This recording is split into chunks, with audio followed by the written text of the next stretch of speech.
Okay. I think that it is perfect time for us. We can start. We can discuss about our subject. And I have one wishes for today. I'm dreaming about safety and meaningful time for us for the next 3 hours. Because it is our assumption to spend together 3 hours with our presentation and maybe with small discussion on the end of our meeting, okay? Officially, my name is Hubert Kaszyński. I represent the Sociology Institute, Jagiellonian University, and I'm so glad, it is an honor for me to officially open our session. And when I am thinking what will be the focus of our discussion, I believe that we try to discuss about the human values. But the question is, what kind of value will we update? I'm not sure. And is the reason why I would like to propose you for the end of our meeting, come back to the open space and try to share the feelings, the ideas, maybe the, I don't know, new concept, without a hard discussion, but only for shared emotional aspect after our presentation. I believe that will be plus minus about the 20 minutes. Now I think it's a very important moment because I would like to introduce the members of our meeting, and I would like to start from Anna, Dr. Anna Podczas from Psychology Institute. It's a pleasure for me that you are here and you represent the individual perspective for our subject towards trauma-informed organization in behavior in crisis lab. Thank you. Anya, thanks that you are here. Dear Jakub, Dr. Jakub, represent Department of the Law and Administration in the Jagiellonian University as a quite different perspective. And Katarzyna Ornacka, Olga Maciejewska, Julia Pawlikowska and I, we represent the sociological perspective, but I think that inside it's more complicated because we have a little bit different background. For you, Kasia, and for me, the social work and the sociology is the background. For Julia, I think the sociology and social work, and for Olga Maciejewska, in the center is pedagogic perspective and social work. And I think that here we are in the room and we have a really different perspective for our subject. But what is much more important, that I will believe that we establish a good connection, online connection, with our special guest. The first, our guest is Dr. Lee Greenblatt Kimron from Israel. And I know that Dr. Lee is in the connection with us in this moment, and I believe that it will be possible for whole the time of our meeting. And the second guest, we are waiting for Karina Melnik from Ukrainian and especially from the region Chmielnicki. And I believe that it will be possible to organize round the table, not only in Poland, but in Israel and in Ukraine. I believe, once again, that it will be for us safety and meaningful time. That's right. There's a personal context of our meeting, and I would like to share few information about the institutional aspect of our meetings.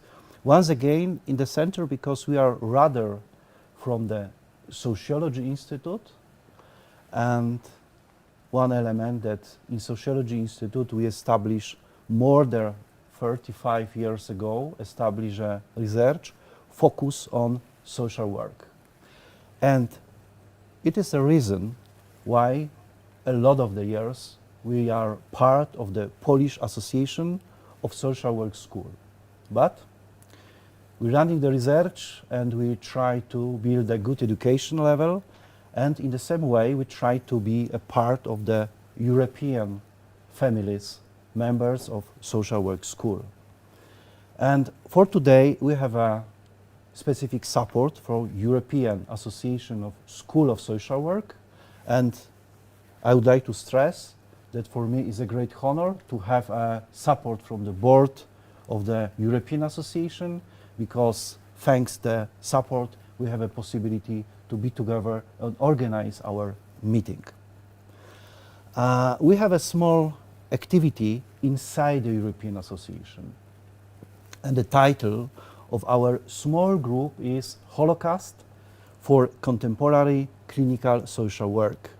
I will be back next few minutes about the more details about the SIG, but for today and for our discussion, I think that's very good axiological background for our discussion, I believe. And come back to our local concept.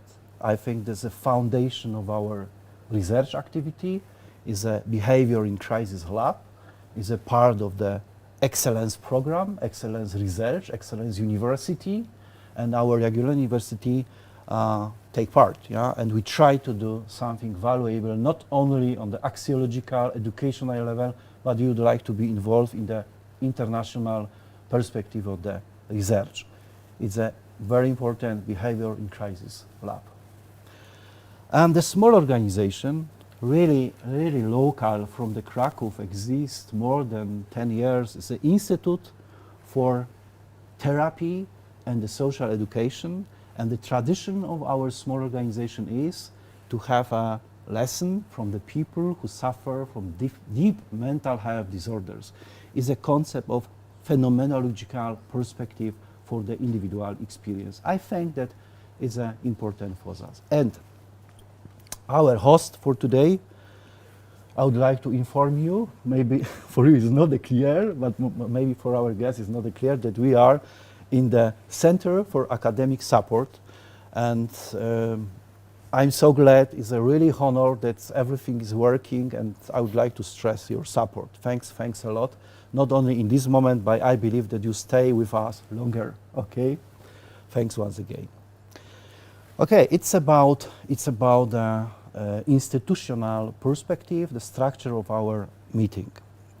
And come back to the program. As you see, we create 4 areas about our interest.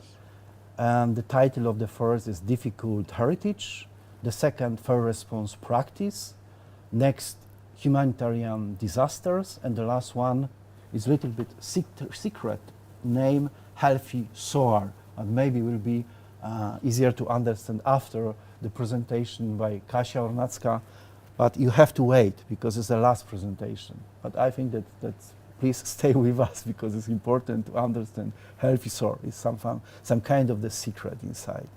It's a structure of our meetings, and as you see, every areas have a individual small presentation prepared by our guest. From here and from online, and I think that we have for each of presentation about 20 minutes, but without the stress. We have to be relaxed because the subject of our meeting is really much more important. Okay, introduction, and I'm looking for my notes, and let me share the basic information about the special interest group of European Association of Social Work Schools. Once again, the name, the Holocaust Heritage for Contemporary Clinical Social Work.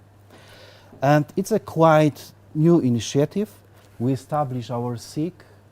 Now I can say that before the wars, before the Ukrainian war, before the situation in the war in Israel, we try to looking for the Holocaust heritage and try to understand what kind of values, what kind of detailed solution we can take for this big lesson of the humanitarian catastrophe, one side, and the second side, some kind of the heroic attitudes.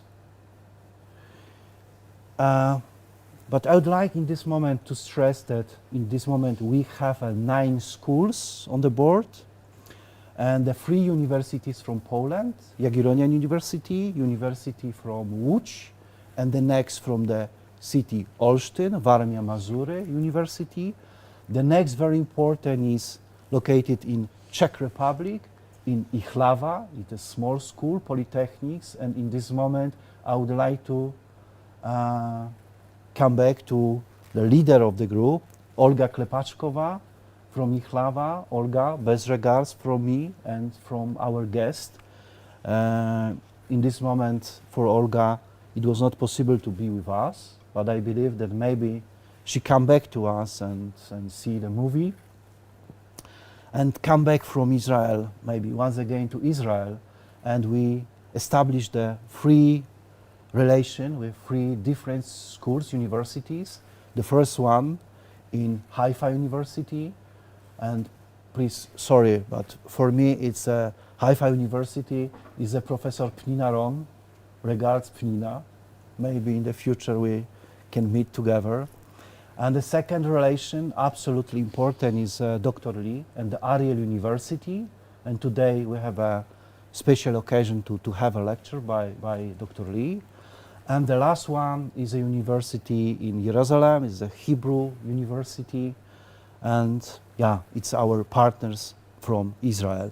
And the one very old school, because I'm looking for the Olga, is a long story to have a relation with the Evangelische Hochschule in Berlin. Yeah, it's our partners, and I will come back to Evangelische Hochschule in Berlin.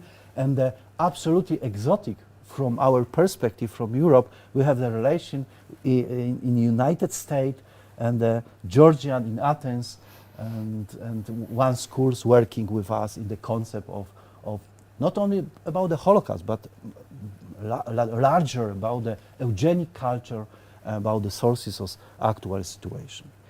Yeah, for me it was very important to present the information, the basic information about the school.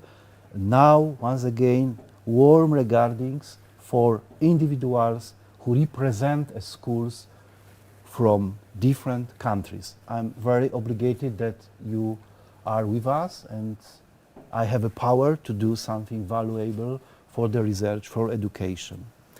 It was about the SIG. Of course, we have a few focus, few objectives, but for today, the second point is very important. Social work during the Holocaust as a sources of knowledge and inspiration for contemporary practice. And now I have a problem, because when I am thinking about the situation in Ukraine, when I am thinking about situation in Israel, I think that it's not the time to discuss about the history. Yeah? But please remember, it's some kind of the motto, as the last sentence from my side. The sentence, a few sentences, the first by Yehuda Bauer, is a professor from Hebrew University, as an absolutely top of the top expert about the research in the Holocaust subject. And the one sentence, the Holocaust was the worst single case of genocide in history of humankind, is a specific aspect, but a little bit in opposite. Our Polish sociologist Zygmunt Bauman said that the mechanisms of modernity that lead to the Holocaust are still foundation of our society. And I think, once again, that's true. And we see in the dramatic situation actual in the world what was the intuition of Professor Bauman.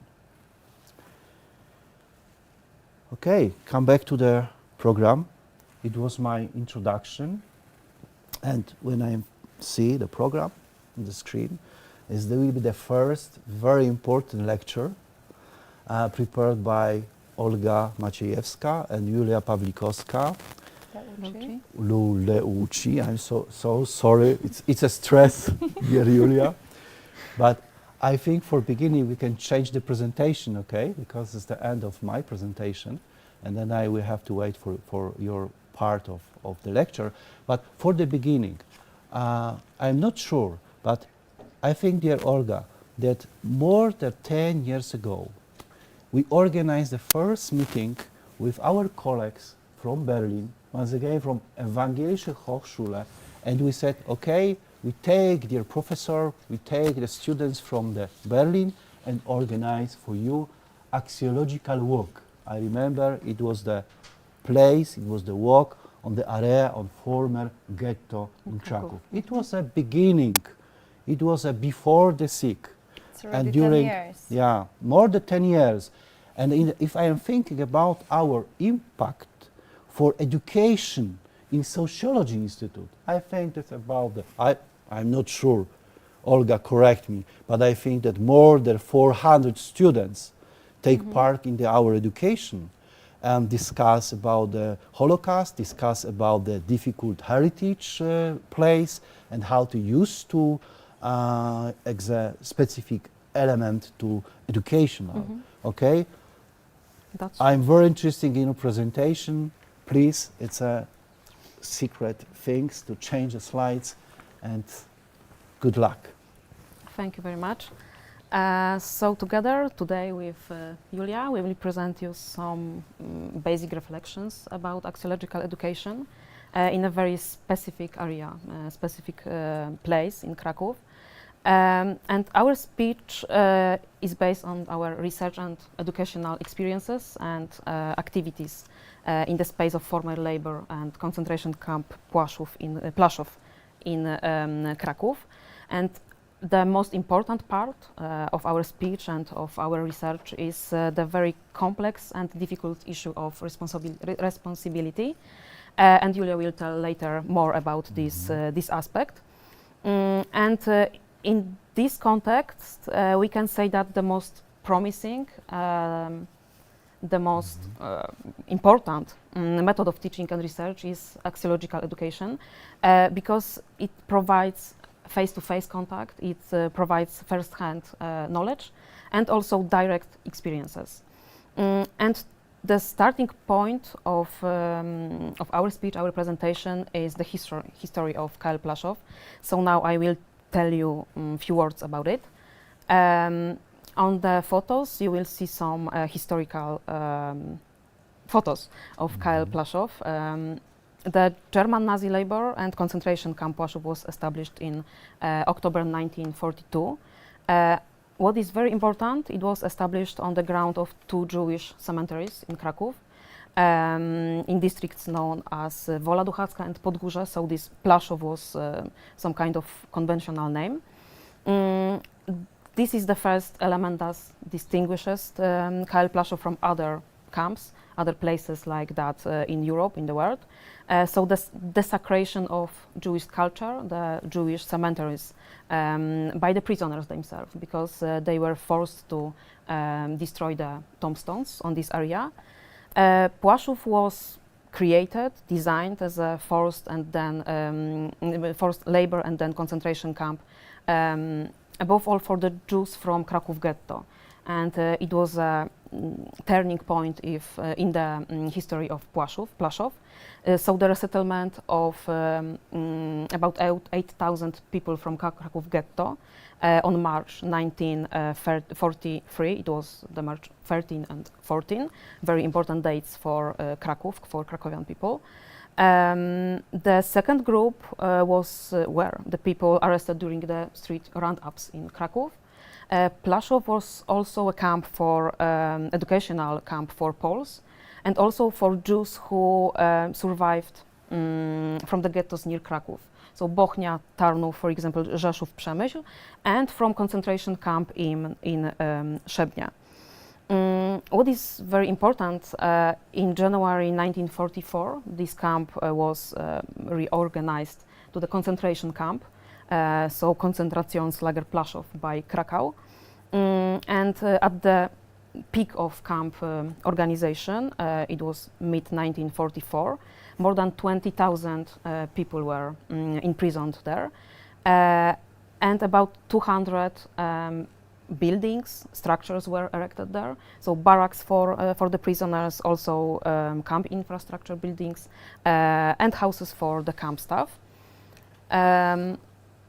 Another very important element or factor, very specific to Karl Plaszow, was the existence of Kinderheim. It was a children's home, because almost no other camp had a separate section for the children. On the beginning, children stayed in the barracks unlawfully with their parents, but later they were moved by force to this special area in the space of camp. Kinderheim existed until May 14, 1944, also a very important date for the history of Płaszów and for Kraków, I think. On this day, all the children were transferred to Karl Auschwitz to be killed. According to the estimates, more than 35,000 people were imprisoned in Karl Plaszow, and about 6,000 people were killed there. All the bodies of the prisoners, of the murdered, were burned, and the ashes were scattered in the area of the Karl Plaszow. And this is why we talk about the area of Karl Plaszow as a great cemetery. To hide the crimes, the administration of Karl Plaszow decided to destroy all the buildings, everything what was in the area of the camp, and deport the prisoners to other camps in Germany, such as Mauthausen, Ravensbrück, or Grossrosen. And to this day, this area is difficult and very, very special space. As you can see on this photo and the next photos, this is open green space, the space of recreation area, but at the same time it's also place of remembrance and some ideas of commemoration. And we can see clear ambivalence of this space. This is for us not only the research challenge, but also the practical one. It's connected with everyday life of the inhabitants, of people who, as you can see on this photo, are living really close to the borders of Karl Plaszow, former Karl Plaszow. And I think that years of our research, educational work,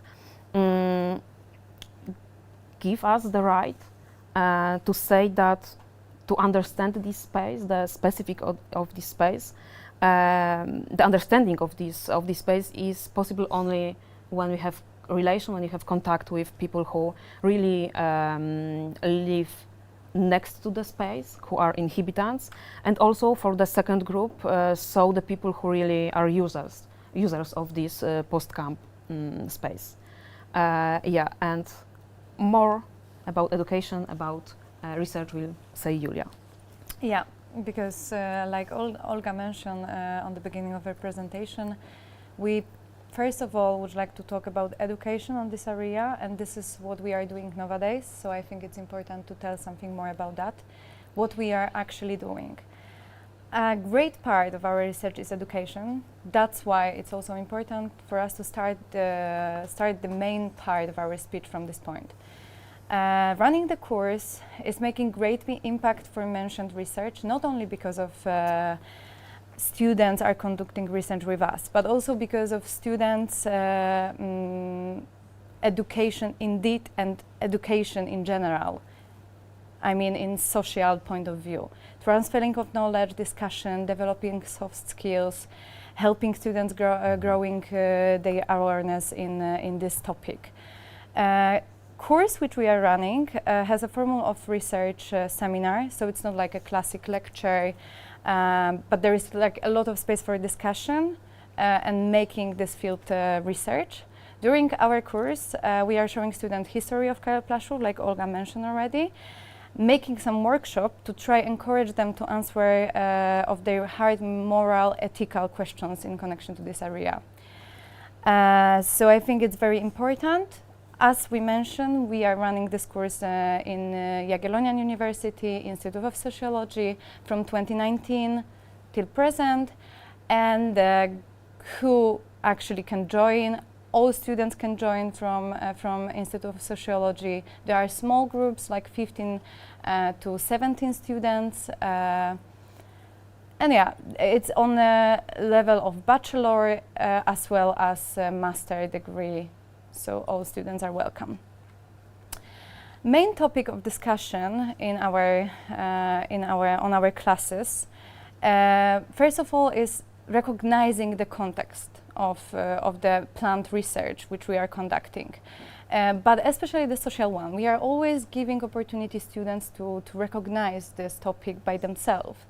Of course, also preparing a research tool. We have some tool to conducting interviews, to making research, but we are trying to also give them space to create this tool by themselves from the scratch. So it's good workshop for them to do it. Testing the tool through pilot studies as well. They have opportunity to test by themselves. Also preparing, implementing educational project. One of the year, because not always is the same kind of, let's say, semester when we are always doing the same. Sometimes for pass exam, let's say pass this course which we are running, there are like different kind of activities they have to do to pass the course. So one year they were asked to make educational projects. So one group of students, for example, they created a movie film on the area of Karl Plaszów, how they feel about this space. It's very nice. Maybe we will have opportunity to link it somewhere, and you can see they job, very good job. Of course, they are conducting research as well, both qualitative and quantitative, and on the end, they analyzing the result of research conducted so far. About key result of education, because of course, when we are talking about education, it's nice to also talk about achievement and what we actually achieve after running and doing this education for our students. And for sure, it's something what we realize that we achieve during this education, ability to actually notice specific of Karl Plaszów. How much is different from the other places with similar history, like Auschwitz or Brzezinka, how much is different? Also, what is very important from my perspective as an educator, we identify problem with talking about Holocaust in general. Students claim that they actually struggle with finding like appropriate language for such a discussion. They are not sure what is political correctly. They feel uncomfortable a bit with this topic because they never know what is the right approach in such a discussion.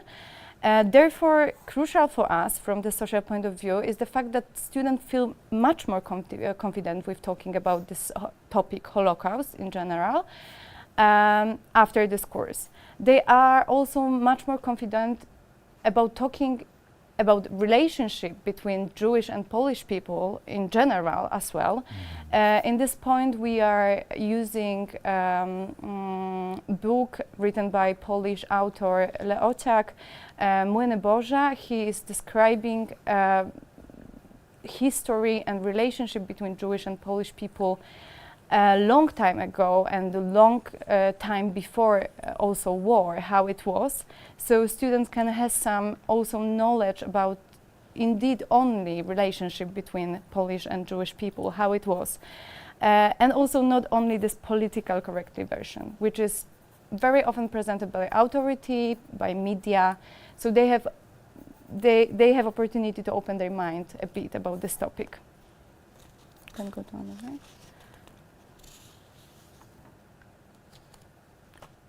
Here are like some key theoretical bases which we are touching. I mentioned about Leociak already and Młyny Boże. Of course, we are also using theory of Sharon MacDonald. She created theory about difficult heritage. When we think about heritage, it's something what we are proud of, we want to talk about, we want to show the world.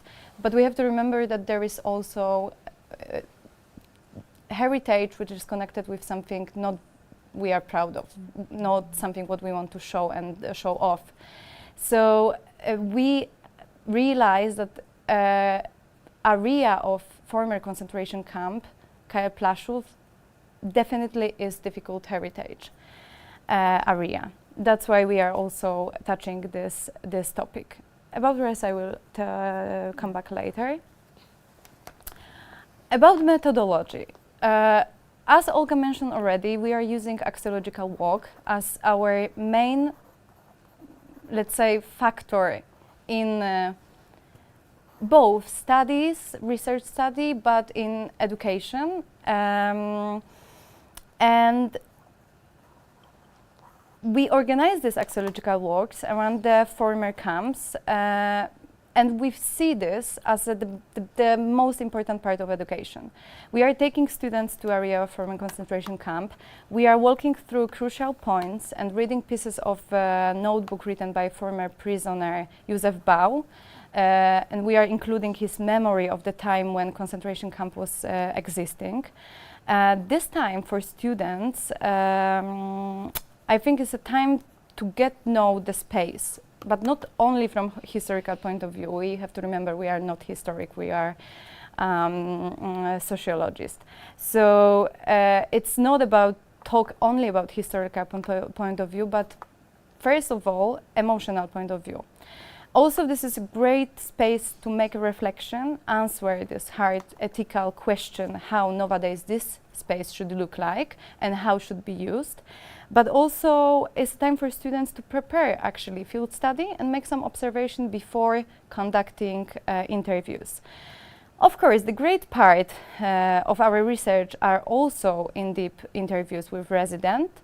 We managed to make already 60 of them, so it's quite a good amount. But following Oleg, which is very important researcher in field of memory studies, we need to remember that using only interview, it's very risky to have a trap of only collected memory. There is a collected memory following Oleg and collective memory. So collected memory is something what we are taking from people, like a private story, person by person. So I'm talking about my childhood, another person is talking about his or her childhood, Katarzyna will talk about childhood, Anna will talk about childhood. It doesn't mean that we are gonna have all vision about childhood in general and we can have some theory about childhood. No, it's only collected memories of your childhood. So we are trying to achieve collective memory, so something what is more general, some theory which is more general. And Oleg always was emphasized that to achieve this point, of course we can run in deep interview, but also we have to add research of some institutional form of memorizing stuffs and institutional activities, which are very often led by authority, government, people who say us what we should remember, how we should remember, and so on. So this is very important, and this is also what we are checking in our research. This is part of our research. We study institution focused on memorizing Kyle Plaszów.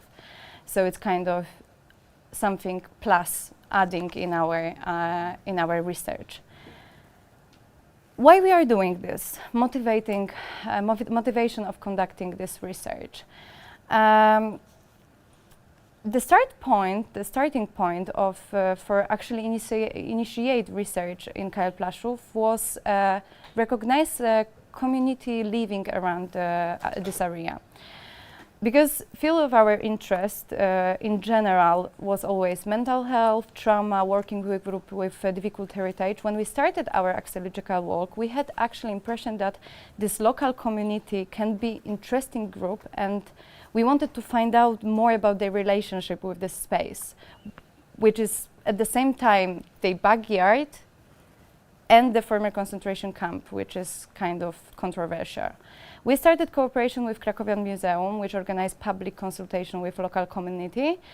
And that's how actually we started making open dialogue with inhabitants, and this is what was like touch point and getting in touch with people living around.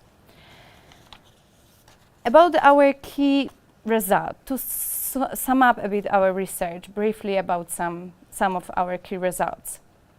We kind of, I think, open discussion about potential co-responsibility for Holocaust. I know that this topic is not easy and in Poland meet a lot of controversial, but I think we step by step are getting people more familiar with this not popular perspective about co-responsibility for what happened in Poland.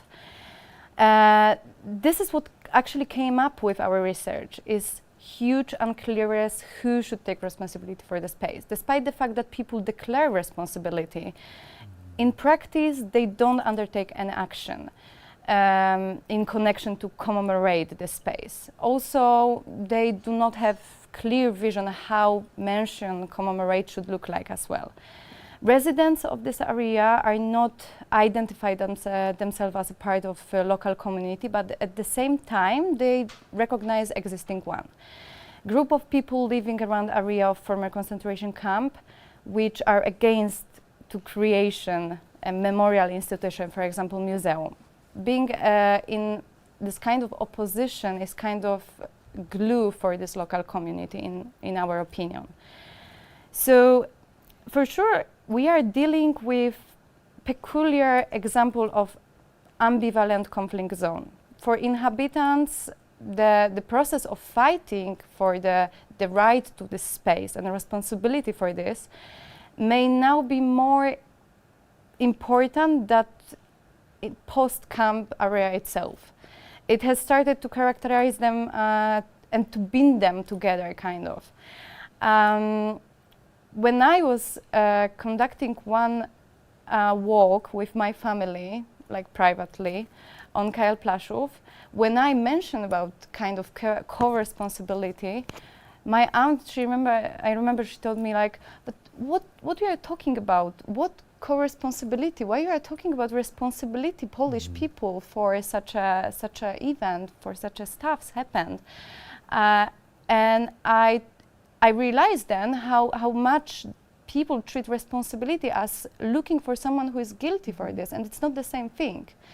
And this is something what came up, like responsibility and finding guilty person is not the same thing, but still living there, using this area every day by inhabitants, still is connected with taking responsibility for this space. They have to take responsibility for this space in some kind of way, not to admit that they are guilty of events had happened there, but just in meaning like they have to accept it happened, they have to agree with it, and they have to deal with it, and think what they can do about it, and how they can commemorate, or how they can find themselves in this space and take part in making commemoration of this space.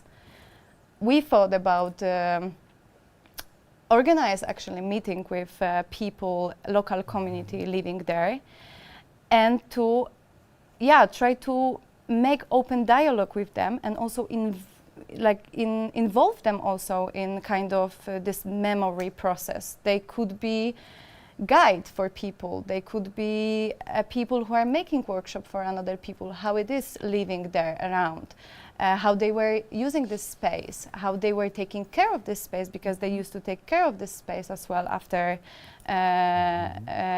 war finished.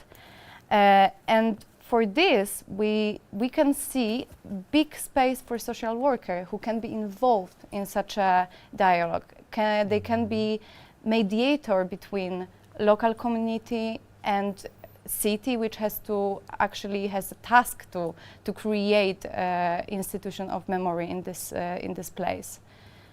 And finishing our presentation, I always finish my presentation with this question, which we still didn't answer ourselves, rhetorical question: why it is so difficult to take responsibility for such a difficult heritage? Maybe you will have some idea and you will answer us. Yeah, it's it's a photo. Great, Olga, Julia, it was really perfect. I'm impressed about your presentation.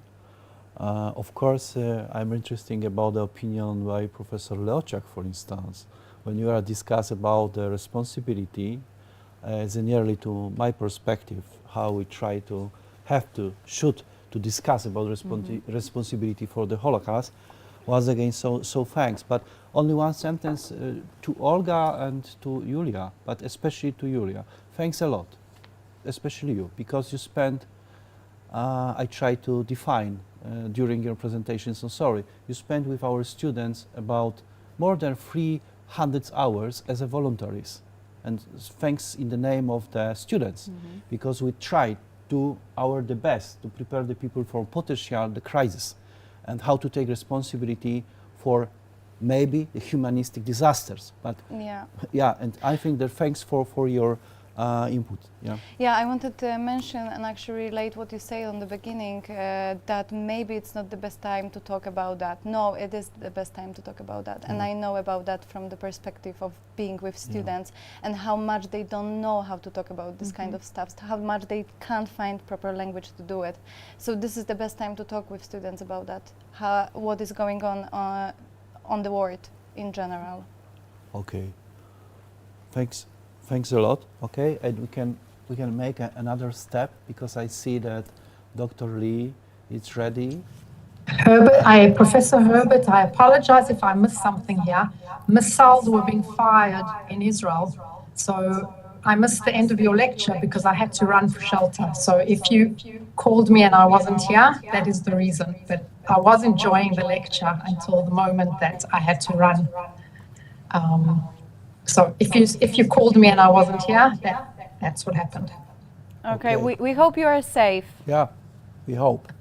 Well, as I say, missiles were just fired at us and we had to run for shelter. So if I suddenly get up and disappear, that is the reason, okay? Okay, we understand so perfect. And from my side, only one sentence from beginning, okay? Because we try to build a common lecture, common presentation, you, I, and Karina Melnik. But for beginning, only one sentence. That for me, it was very clear after the COVID time and after the Russian aggression against the Ukrainians and the mass migration to Poland, that we have redefined our concept, our understanding of social work profession. And it was once again absolutely clear for me that I have to be open for the traditional of Israel, last 70 years, when you start to establish a state of Israel. And of course, be open for transmission of intergeneration trauma. And we start thinking that the social work, it's not only a burnout problem, but in the center is a problem with secondary trauma. It's a problem with the shared trauma during an absolutely dramatic, common traumatic reality.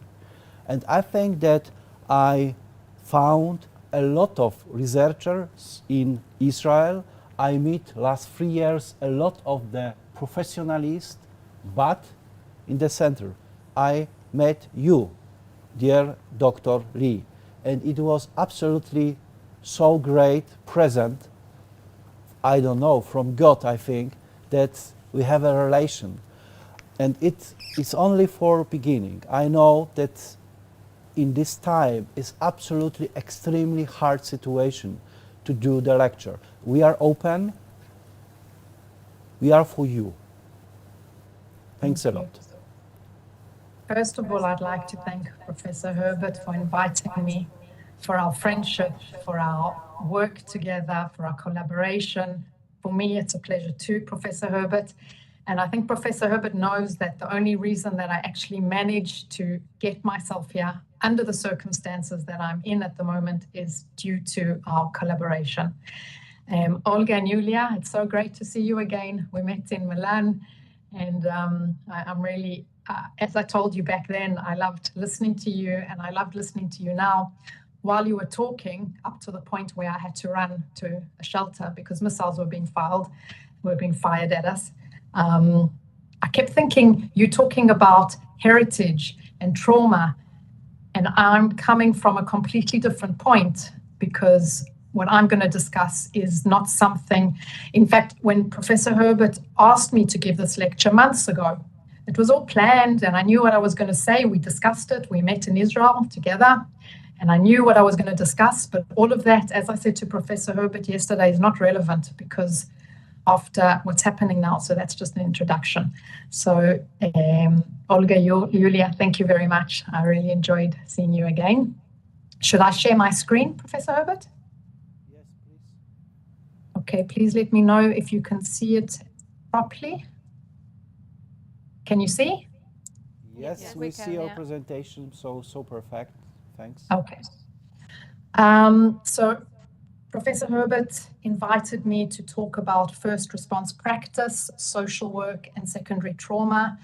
I don't think either of us realized how relevant the topic would be when he invited me. One sec, let me see why it's not moving. Okay. Because as I hope you know, I hope the world knows that on Saturday morning, for me, it started at 6:30. I was sleeping. I got woken up. Saturday, the 7th of October, 2023. I look at that date and I've got cold shivers.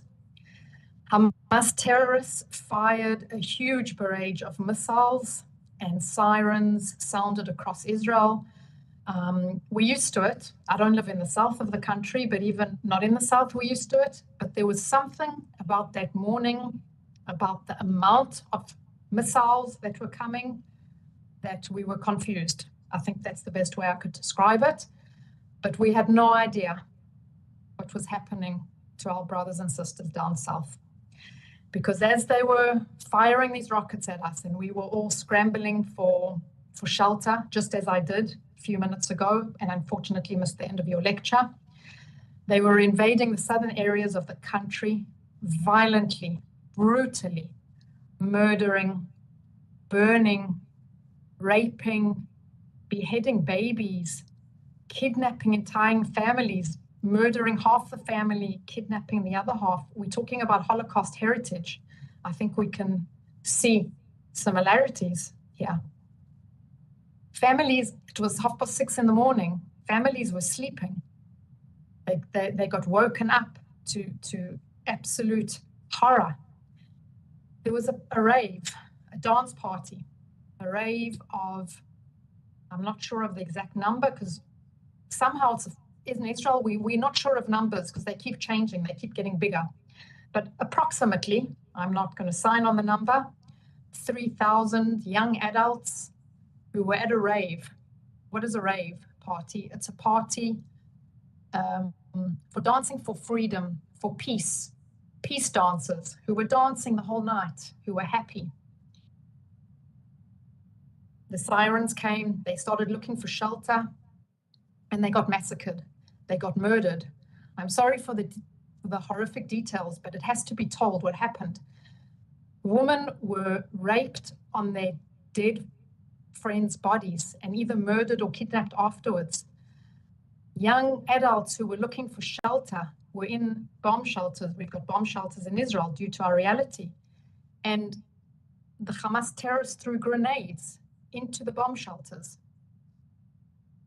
I think you can't understand this until you're not exposed to some of the pictures, which unfortunately Hamas gave us no choice, the Hamas terrorists, because they showed the pictures. They took it on live. They took families' phones and they filmed it live on the Facebook so that their families could watch their families being brutally murdered.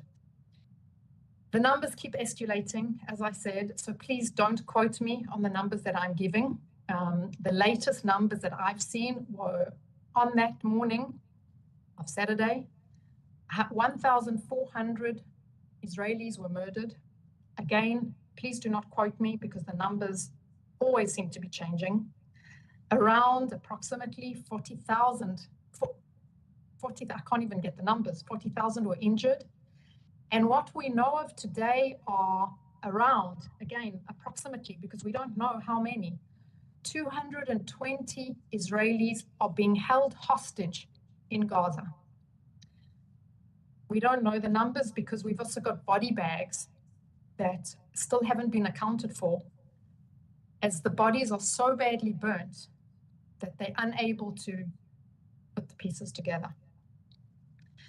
The kidnapped, the murdered include young babies who were beheaded, young children. So now I'm talking about kidnapped who are being held hostage, young babies, young children, teenagers, women, older adults, men who are sick and who need medication, and even Holocaust survivors. You were just talking about Holocaust survivors earlier. Even Holocaust survivors are now in what I'm quoting, what they've been calling spider webs of tunnels in Gaza. This was the reason when Professor Herbert asked me to give the lecture anyway. I said to him a week ago, I don't know if I can, but maybe it's a good thing that I am, because I think the world needs to hear what's happening. And again, if I need to run, please understand that missiles are being fired throughout the country today as well. I'm now going to come to the topic. Social work. First of all, I want to make it very clear that when I'm talking about secondary traumatization and all these concepts, it's not only for social workers, but we are here in a social work context.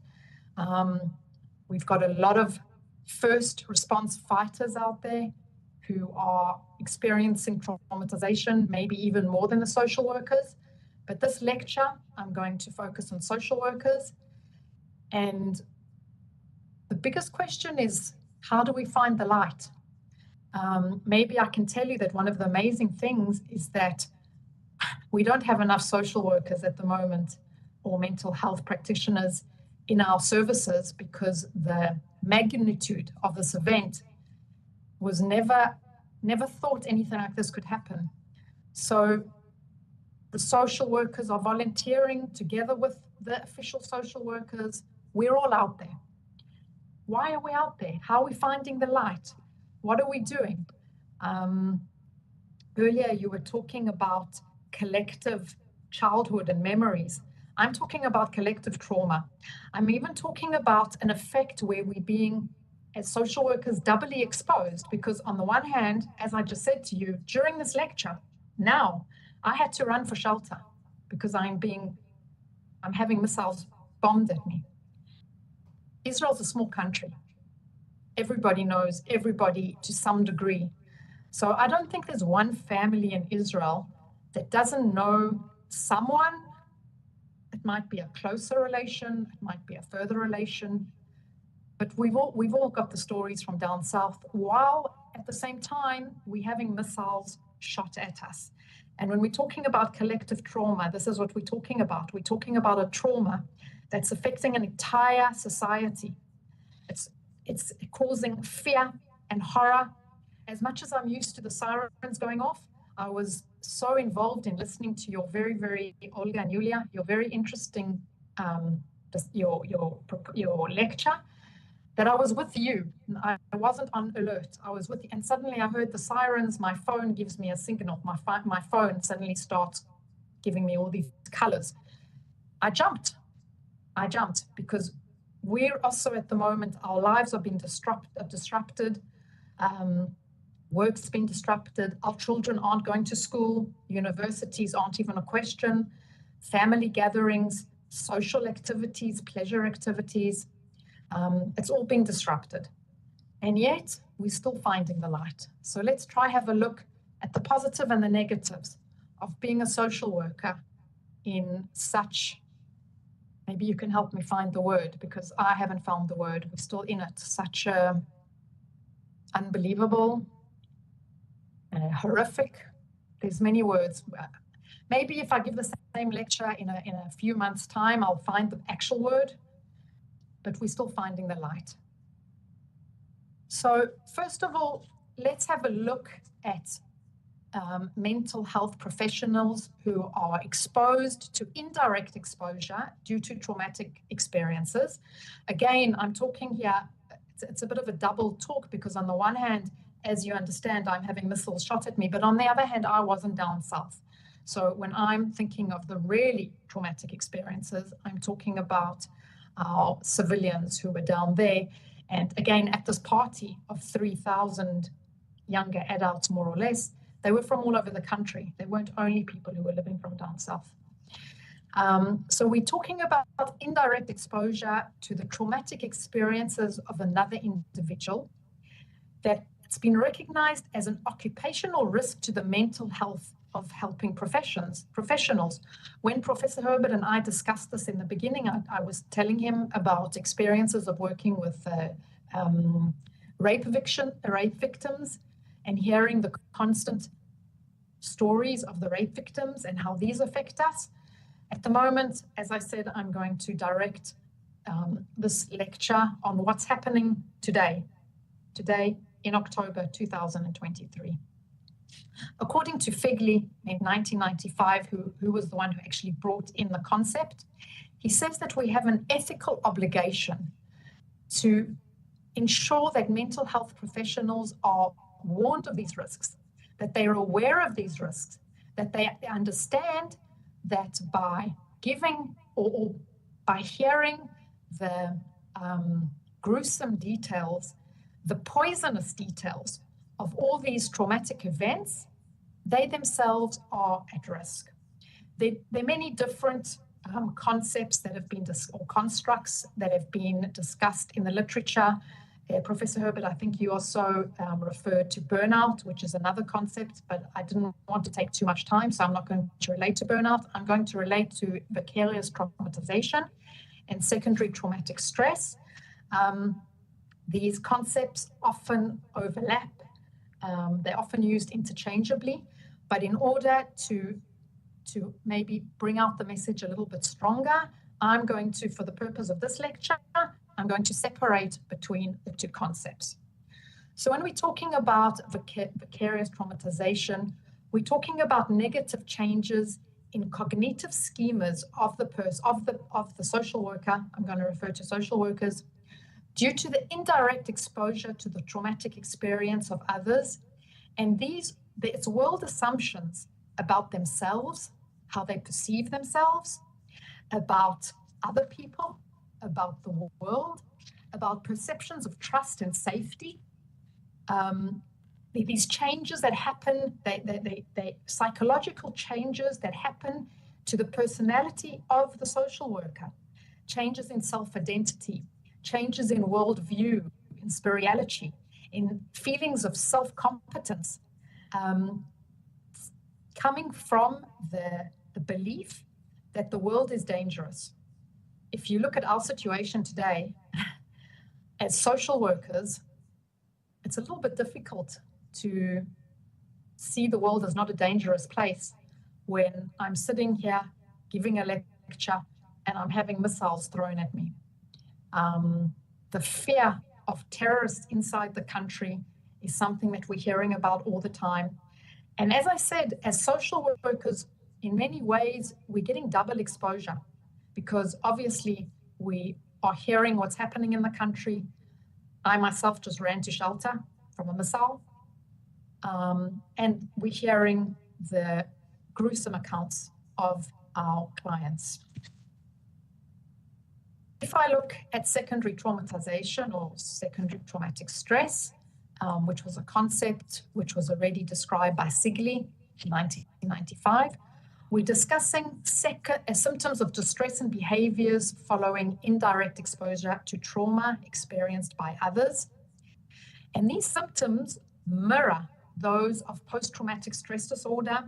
We know that the Diagnostic and Statistical Manual of Mental Disorders of 2013, the DSM-5, brought in a new category of trauma and stress-related disorders, which included defining PTSD symptom clusters as the re-experiencing, such as flashbacks, avoidance of stimuli which are associated with the trauma, such as places or people or events that remind them of the trauma.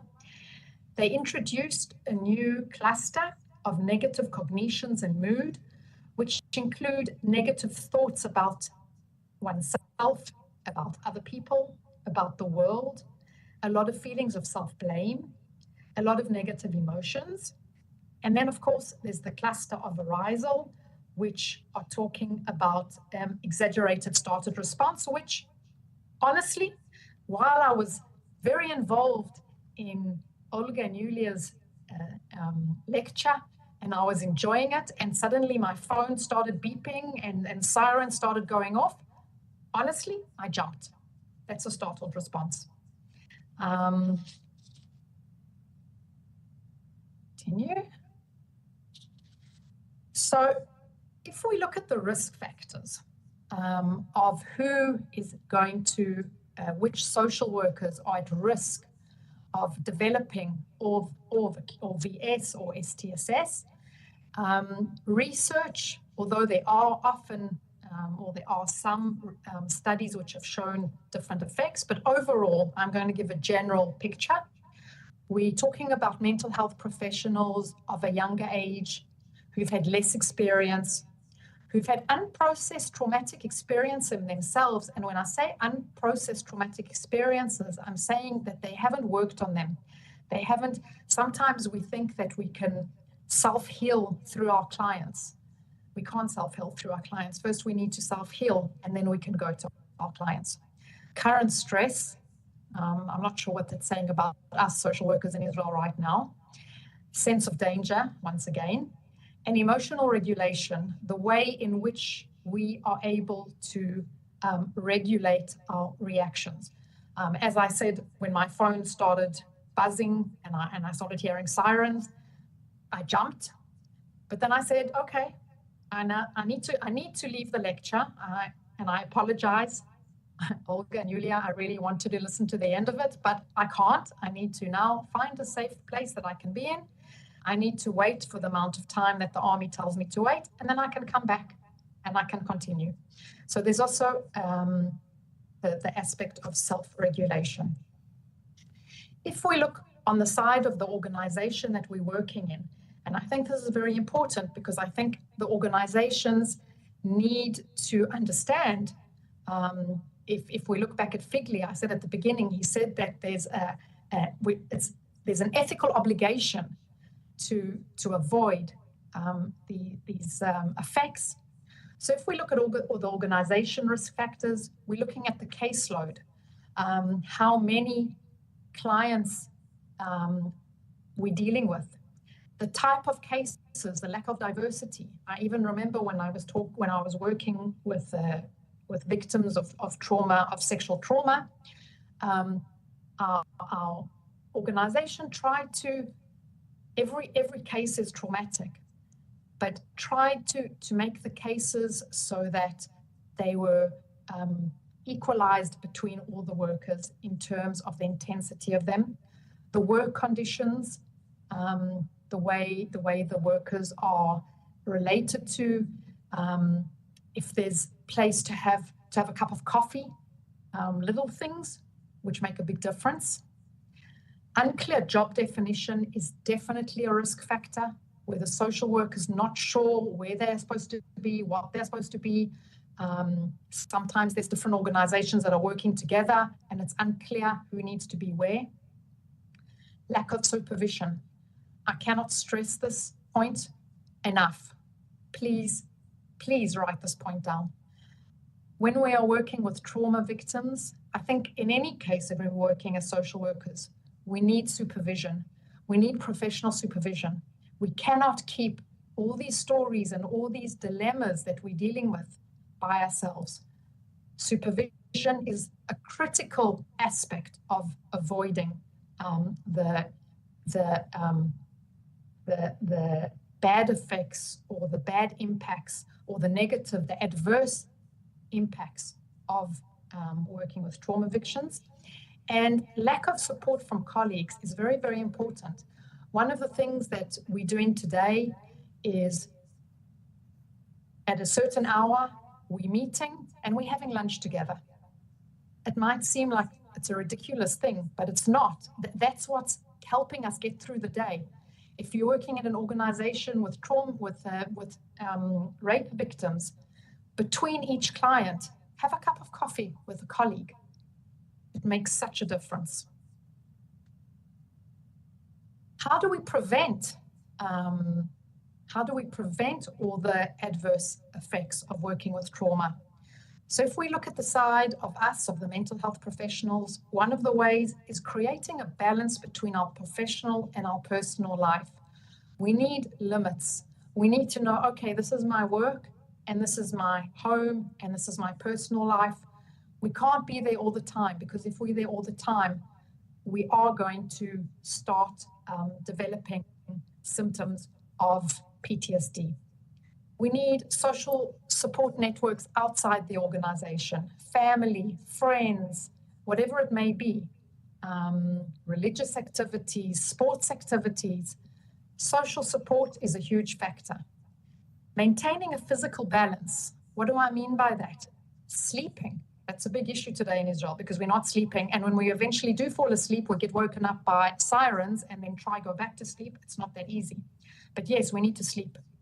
We need to eat a balanced diet. A lot of us don't feel like eating. Well, there's two sides to it. There's the overeating as a result or the undereating. We need to try remain a balanced diet. Sport. We need to find ways to relax and relieve stress. It could be through sport, yoga, reading a book, listening to music, mindfulness, meditation, quality time with family and friends, a cup of coffee with a friend. These have been empirically found to prevent the adverse effects. On an organizational level, we can look at the opposite of what I said previously, individual and group training and supervision. And when I'm talking about training, I'm talking about, well, I've written it afterwards, but informing caregivers about the potential consequences of trauma work. They need to know that there are adverse consequences. Exactly as Figley said, it's our ethical duty to train our workers. Peer support, which is what I said, clear job definition, as you can see, it's the exact opposite of what I said previously. Legitimization of the difficulties. Yes, it's difficult. It's difficult. It's difficult today to work with people who have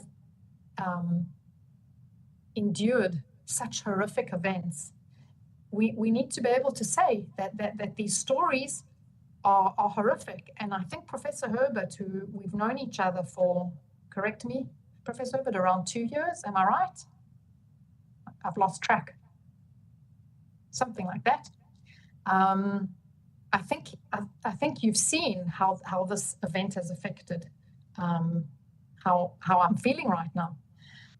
So we need to be able to say, yes, this is a very, very extreme situation. Client diversity, if we're working in an organization, is very important.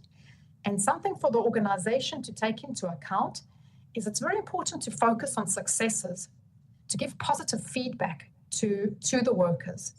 That is crucial. So why do we do this? Why are we choosing this amazing, which I think, profession of social work? I have to tell you that I've been working as a social worker for many, many years, and I've always loved the profession.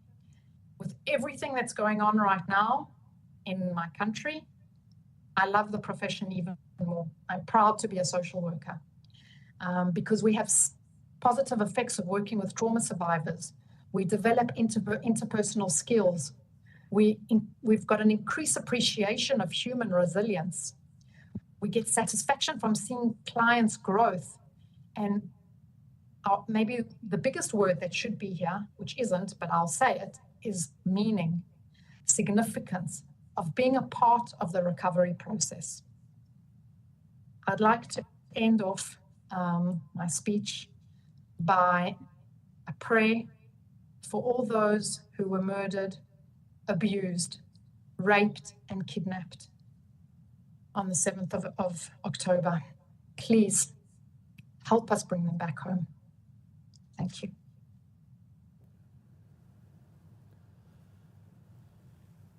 Okay. Dr. Lee, only briefly, so thanks for your part. Okay, I think that you will come back maybe with a short feedback to your lecture. But please, let's continue because I think that's very good relation with the Karina Melnik. Next, little bit from another perspective, but will be good with all the feedback from you too in this moment. Okay, Karina, can you continue? Professor Herbert, I need Yeah. to apologize. As I explained to you before, I need to apologize because I need to leave the meeting right now. Karina, I apologize. We also met. Okay. I'm just deeply moved by the significant challenges you are currently facing, and I want to express you my profound sympathy. It's totally understandable if you need to go. I remember we met in Yeah.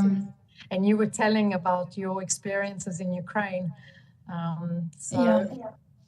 I hope that we get to meet again soon, and thank you very much for having me here, and I'll be in contact with you all. Thank you.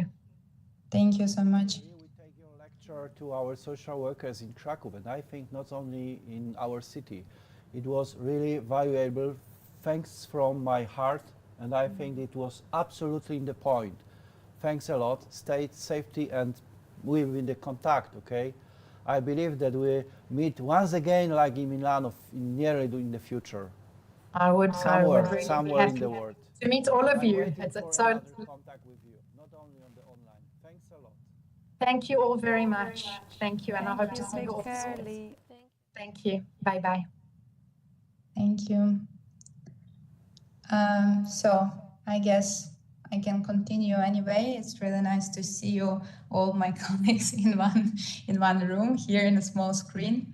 As Dr. Lee already mentioned, as a Ukrainian, I'm actually aware of the devastating effect of the war, which left an incredible mark on my worldview as well. However, my background, both as a half-Polish citizen and a dedicated social worker, has also exposed me to the horrific realities of humanitarian crises and drawing attention to the urgent need to address the secondary trauma experienced by the staff of social work organizations who selfishly strive to provide assistance in such difficult circumstances.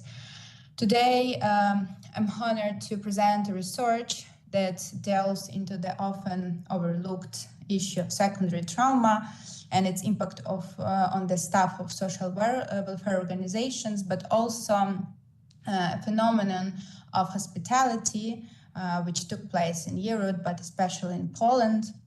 Now I need to turn on my presentation as well. Sorry for that. Okay.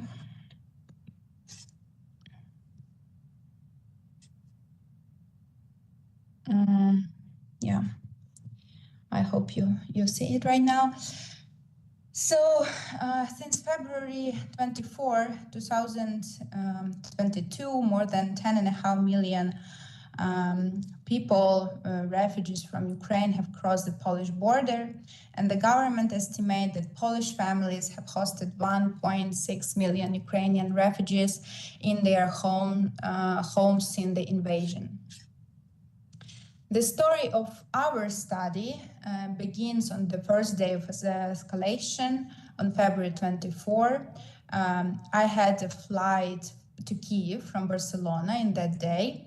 I was in Erasmus in Barcelona and intended to return to Ukraine because I always wanted to live, work, and create in my country, but it didn't happen. 21st of February. Now, thankfully, finally, I'm in Ukraine, but it still took me a year to arrive here. And in that day, February 24, I used to not believe in any warnings. For example, my best friend, she's Ukrainian. She was very uptight all the time. But, you know, I thought that the world couldn't get any crazier than after COVID. Unfortunately, I was wrong. And the first reflections on what was going on were after months. Then, together with Hubert Kashinsky, we wondered what was going on and how we as social workers must behave in this. So after a period of overload due to the effects of the COVID-19 pandemic, social assistance workers are being involved in mitigating the consequences of the migration crises, and it should be empathized that this type of activity was something practically, like completely new for Polish society. And as well, it was new for Polish institutions, because social work with refugees was practically non-existent. And there were no nationwide good practices in organizing institutional support for refugees. Thus, research reflection on the factor that triggered the widespread social mobilization of assistance for Ukrainian citizens, as well as the process of resilience built up in social assistance institutions, becomes particularly important. And on April 27, we held our first event, an open space conference on the topic of philosophy of help, where we considered how to connect the brain to the heart. And after that, we initiated at the Institute of Sociology of the Jagiellonian University in April 2022 research on the Polish phenomenon of hospitality, and continued from March 2023 as part of the Social Welfare Institutions, a trauma-informed approach project, which is a part of the Behavior in Crisis Lab of the Jagiellonian University. So the research problem set out by us concerned the identification of factors that have been responsible for the state of exceptional Polish hospitality towards refugees from Ukraine, and the role that social assistance played in this process. The study uses qualitative methodology based on two focus groups. The first focus group made it possible to collect opinions from people who had various experiences, like personal and professional, related to helping Ukrainians after the first 2 months of providing assistance. So the study in the first group took place in mid-May 2022. And the second focus group made it possible to collect opinions from social workers who had experience helping Ukrainians in direct contact, so-called frontline workers. And the information was collected after 14 months of work in special conditions to counteract in crisis situation. So the study in the second group took place in mid-April 2023. And Krakow social assistance workers responding to the humanitarian crises caused by Russian aggression against Ukraine incurred high emotional costs related to unprecedented exposure to stress related to organizing support for refugees, and help provided at previously unknown levels, like a problem, physical, team, organizational competence, was associated with the activation of the sense of mission in the involved employees, and sometimes the experience of participating in war events. This, in turn, facilitated the smoothness with which professional activity could use the private resources of employees and their families or loved ones. And two key elements was playing, actually 3 key elements were playing a vital role. And the first element, you can see it was a high level of social emotions. Secondly, that Poland's collective memory of World War II and efforts to reduce historical disputes between Poles and Ukrainians helped unite people during the crisis. And also, thirdly, consistent media coverage and political condemnation of Russian aggression provided strong public support. And during the humanitarian crisis, a general national aid mobilization occurred, driven by the psychological helper syndrome among social assistance workers. What is more important, women's roles in aid organizations are also crucial and must be recognized. And the media often overlook the contributions of social workers, highlighting a broader issue. However, it's important to remember and to emphasize this big role which social workers are doing every day. And for sure, as Dr. Lee mentioned, social work supervision is essential for professional support and shaping aid organizations' preparedness policies. It should focus on hands-on crisis experience, equipping workers with necessary skills and improving overall preparedness. So in conclusion, recognizing the importance of collective memory, media support, and the helper syndrome is key to improving preparedness for humanitarian disasters. And social work supervision is a crucial element in ensuring readiness for future crises. Thank you. This is all from my side. I think that would make a sense put together those two presentations. The common elements is absolutely the supervision. But for me, of course, when I'm thinking about the presentation by Dr. Lee, that's a crucial point. It's not only the supervision, but undefinition of the role of the social workers. And now we have a time that during the time of deregulation of the definition of our profession. I'm looking for instance, for our colleagues who represent the law, as a lawyer and the psychologist. It's an absolutely clear definition. And now I think the social policy play the role how to make a deconstruction of our role. Yeah, and I think that's another concept why our personality have an emotional problem, how to deal with the traumatic situation. It's absolutely important findings from myself.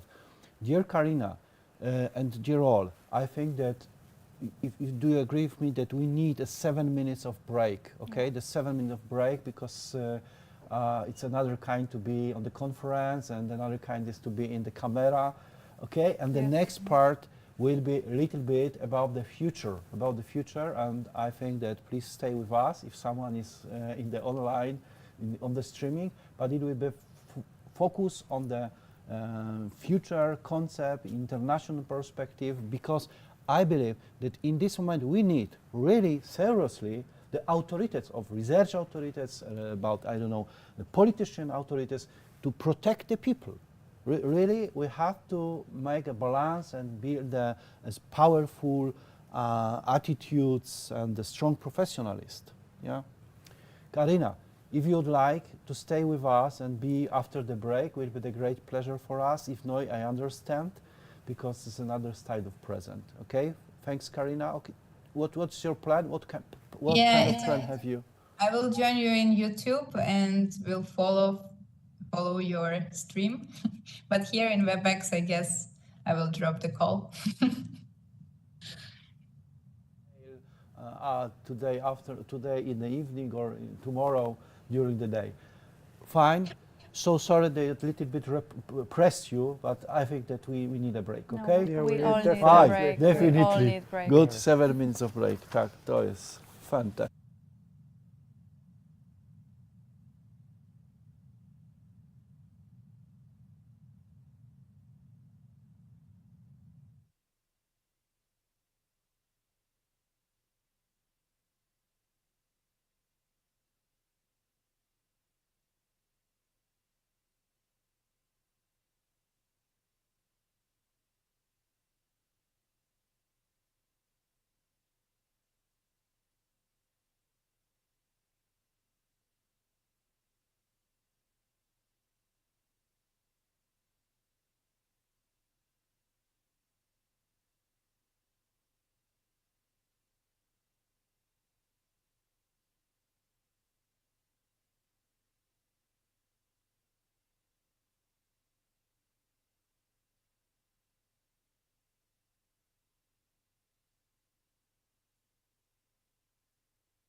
Myślałem, ile tych palców ma pan Andrzej.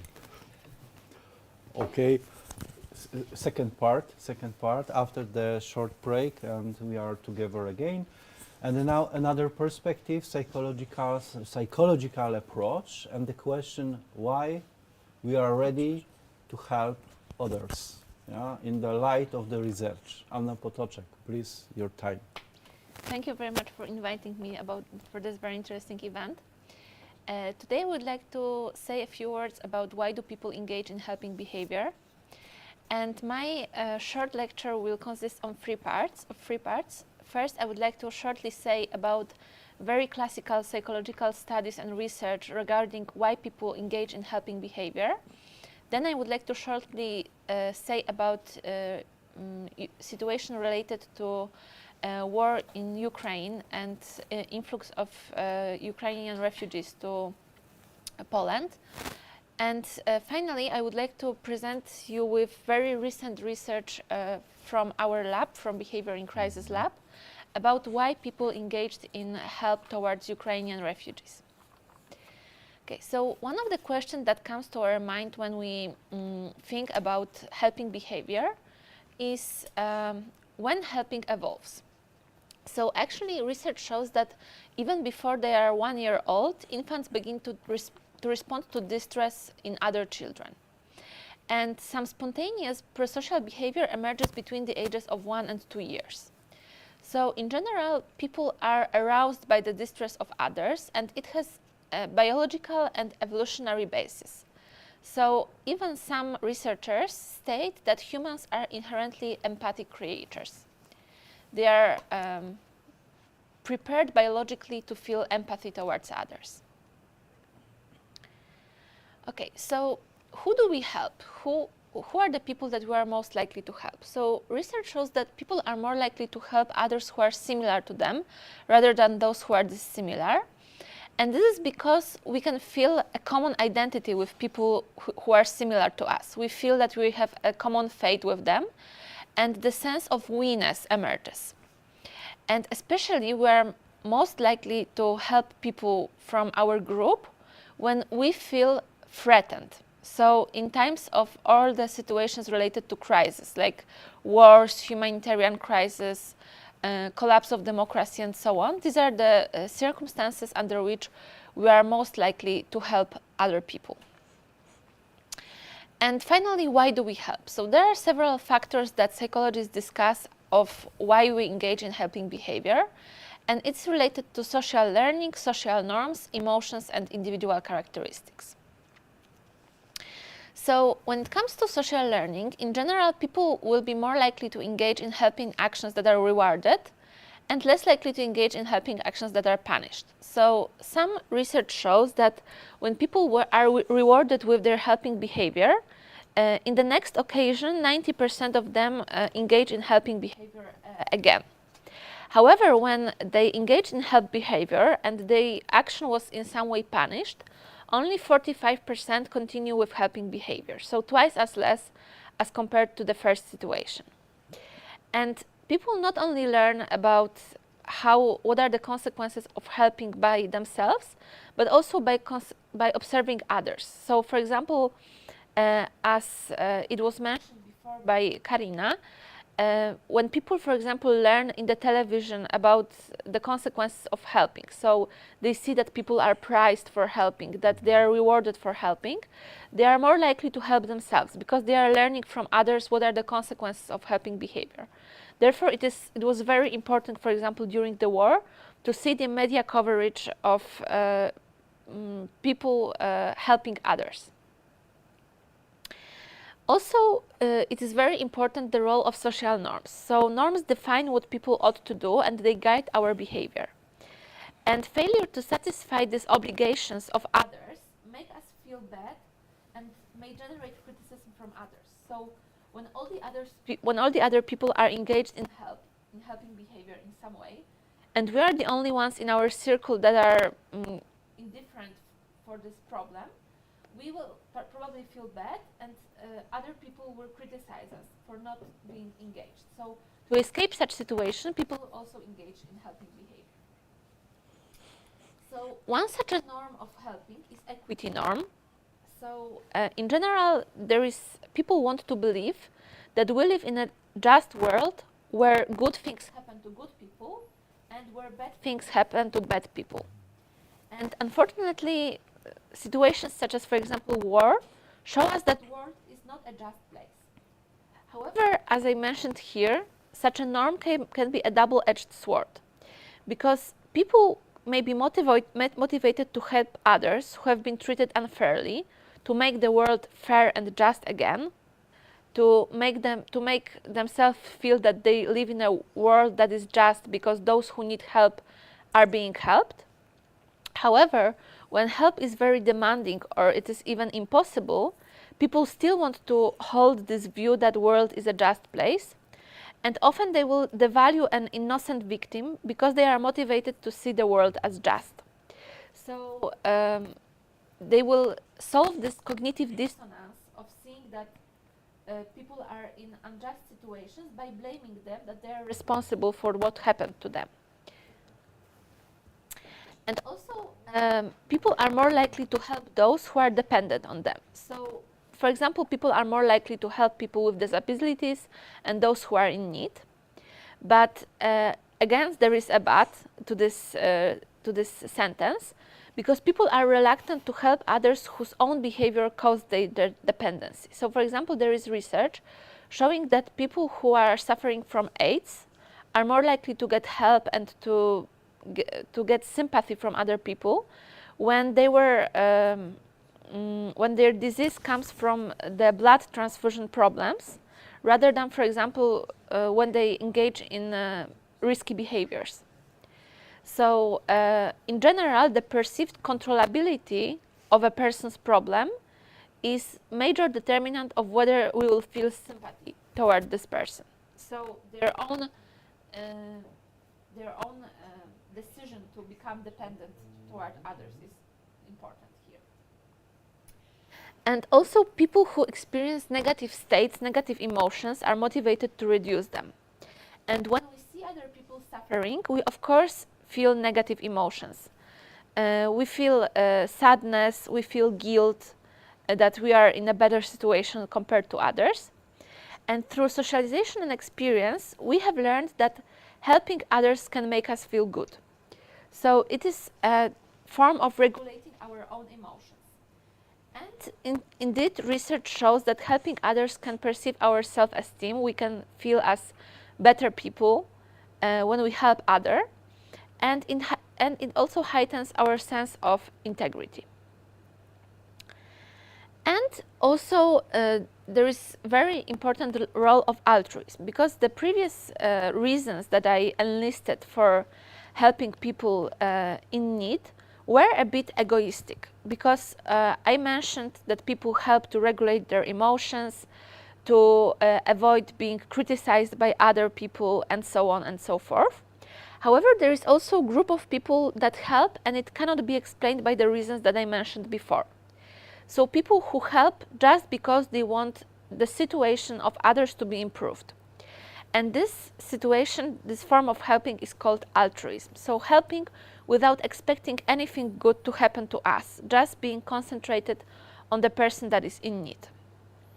And indeed, research shows that helping is especially rewarding for empathetically concerned people, and empathically concerned people help even when they will not learn of the benefits of their aid. So even when they know that they will not see consequences of their help, that no one will learn about that, the fact that they help, they are still about to help others, because they are not concentrated on the consequences for their own. And also, empathically concerned people feel just as good when they learn that others have help as when they help on their own. So basically, these people feel good just because they know that the person in need was helped, even when they did not contribute to this help on their own. So basically, they are just concentrated on the consequences of help, so the person in need is being helped, rather than the process and consequences for themselves. And this was short introduction of basics of psychology of helping behavior. And now I wanted to move to the situation of Ukrainian refugees in Poland. So basically, who are the refugees? So the situation, of course, dramatically changed after February 2022. In the 90s and early 2000s, the number of immigrants in Poland was about 100,000 people. And these were mainly people from former Soviet Union looking for job opportunities in Poland. Then after 2014, many people from Ukraine decided to move to Poland, and these were about 2 million people who moved to Poland. However, after February 2022, about 3 million people from Ukraine sought refuge in Poland. So during several weeks, Poland, from nation that was not having many refugees, became one of the biggest, one of the most important country in Europe having refugees in their society. So why Poles helped? So 70 to 74% of Poles were involved in providing help. This is really, really high number that I think no one expected to happen. And many people were concerned about how this situation will, how this situation of Ukrainians coming to Poland will affect attitudes toward Ukrainians. Because many people feared that, for example, people will be scared about losing their jobs because of Ukrainian refugees coming to market of work in Poland, to job market. And there are also other people who were concerned about our common history with Ukrainian people, which is not easy. However, this all worries were not actually didn't happen, because as we can see from research, people had very, very good attitudes towards refugees and toward Ukrainians in general in Poland. So 92% of Poles said they would accept Ukrainian in workplace and place of residence, and 87% as family member. And this was significant increase compared to the situation before the war. So the coming of Ukrainian refugees to Poland actually increased already quite good attitudes toward Ukrainian people. And why Poles helped? One of the reasons was that majority of surveyed Poles believes that Ukrainians are very similar to them. More about this was investigated by a team of Professor Małgorzata Kosowska from Behaviour in Crisis Lab and from Jagiellonian University. And her team conducted several studies on helping Ukrainian refugees and the reasons why Polish people decided to help. So, first study was conducted just after Russian invasion in Ukraine. It was conducted between 11th and 17th March of 2022. And participants were asked about their helping activities during the previous week. And they responded to questions regarding measures of prospective fear, so fear of being invaded by Russia, their perceived closeness toward refugees from Ukraine, and norms of helping. So, in general, participants responded to questions whether they helped Ukrainians in the previous week, whether they are afraid that Russia will invade Poland, whether they feel close to refugees from Ukraine, and whether people in their close environment, how many people in their close environment are actually helping refugees. And the research showed that all these three factors, so perceived closeness, anticipatory fears, and social norms, demonstrated associations with helping behavior. However, also Professor Kosowska and colleagues were interested whether this remains true over time. So not only in the first wave just after the war, which was shown in the previous study, but also during the upcoming weeks after the after the war. So in the study 2, there were participants who were asked about their help during the previous weeks on 4 occasions. So starting from March 2022, and then there were 4 measurements of helping behavior. And what this research showed is that the willingness to assist war refugees decreases over time, which is quite common experience for helping behavior, that it becomes less prominent with time. And this prospective fear, so the fear of being invaded by Russia, predicted helping only in the first wave of study, but as the time passed, its impact on helping diminished.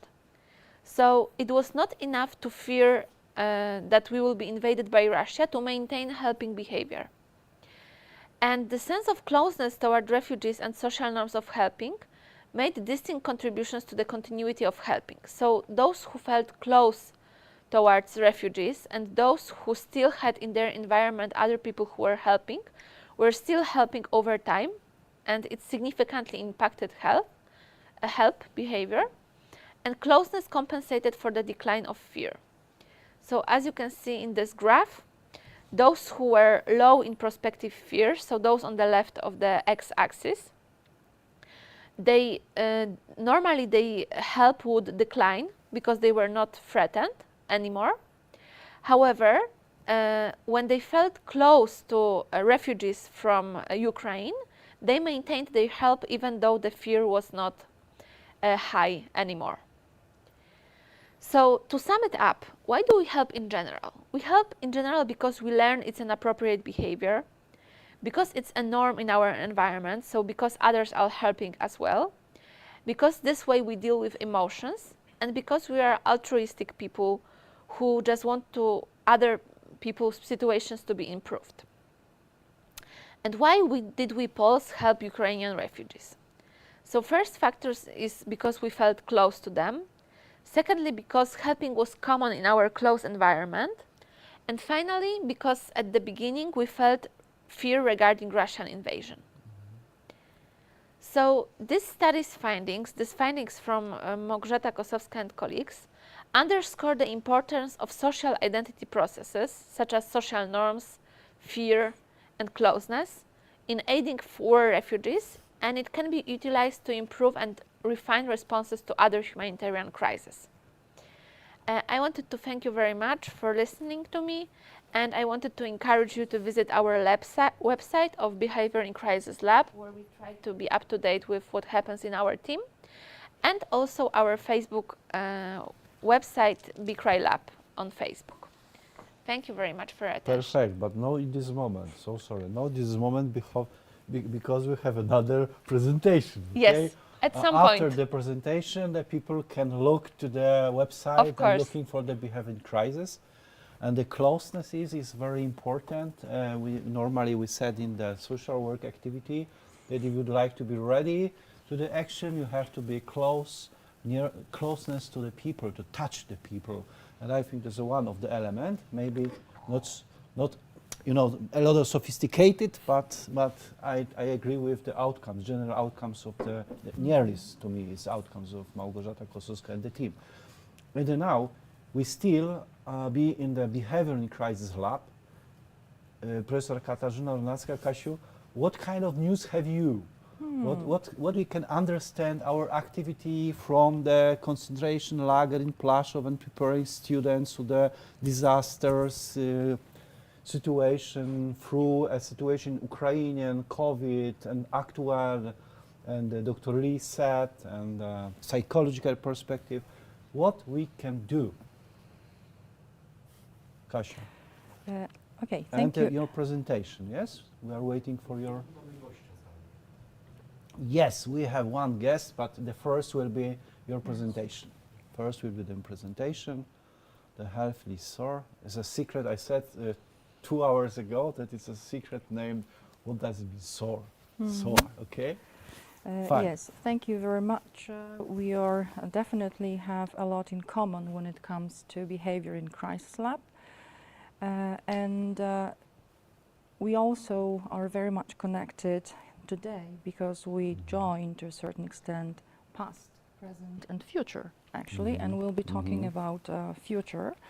And as you mentioned, the topic of our presentation is healthy SOAR, trauma-informed organization, and some recommendations from research we conducted within the Behaviour of Crisis Lab.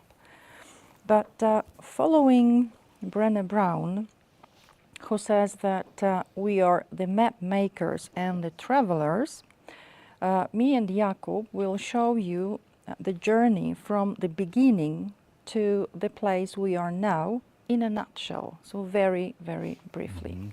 Okay. So we started from social welfare institutions seen through the prism of a trauma-informed approach. And we wanted to explore actually the organizational change process, thinking of these institutions through the implementation of this approach. At the beginning, we were aware that this approach, a trauma-informed approach, is a profound paradigm shift in knowledge, perspective, attitudes and skills that continues within time to deepen and unfold over time actually. And at the same time we understood this approach as a kind of a continuum of implementation where organizations, in our case social welfare organizations, previously called institutions, where they move through different stages. So the continuum begins with becoming trauma aware and moves to trauma sensitive, to trauma responsive, to being fully trauma informed. And in the very beginning we were very attached to this approach because it is commonly understood this approach as a way of organizational functioning which does not, and this is very important, does not re-traumatize the individuals, groups and recipients of social support. However, our thinking about its relevance also has some other aspects.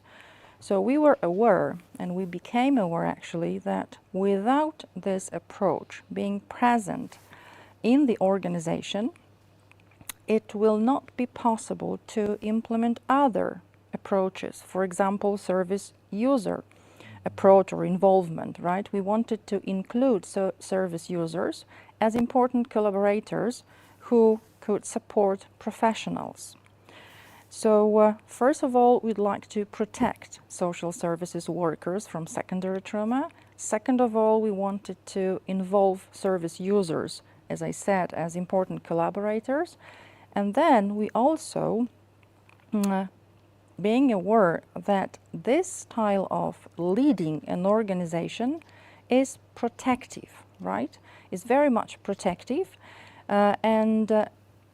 Thanks to or owing to implementing it into social welfare institutions, we would be able to help increase the effectiveness of services wherever and whatever they are by raising awareness of trauma.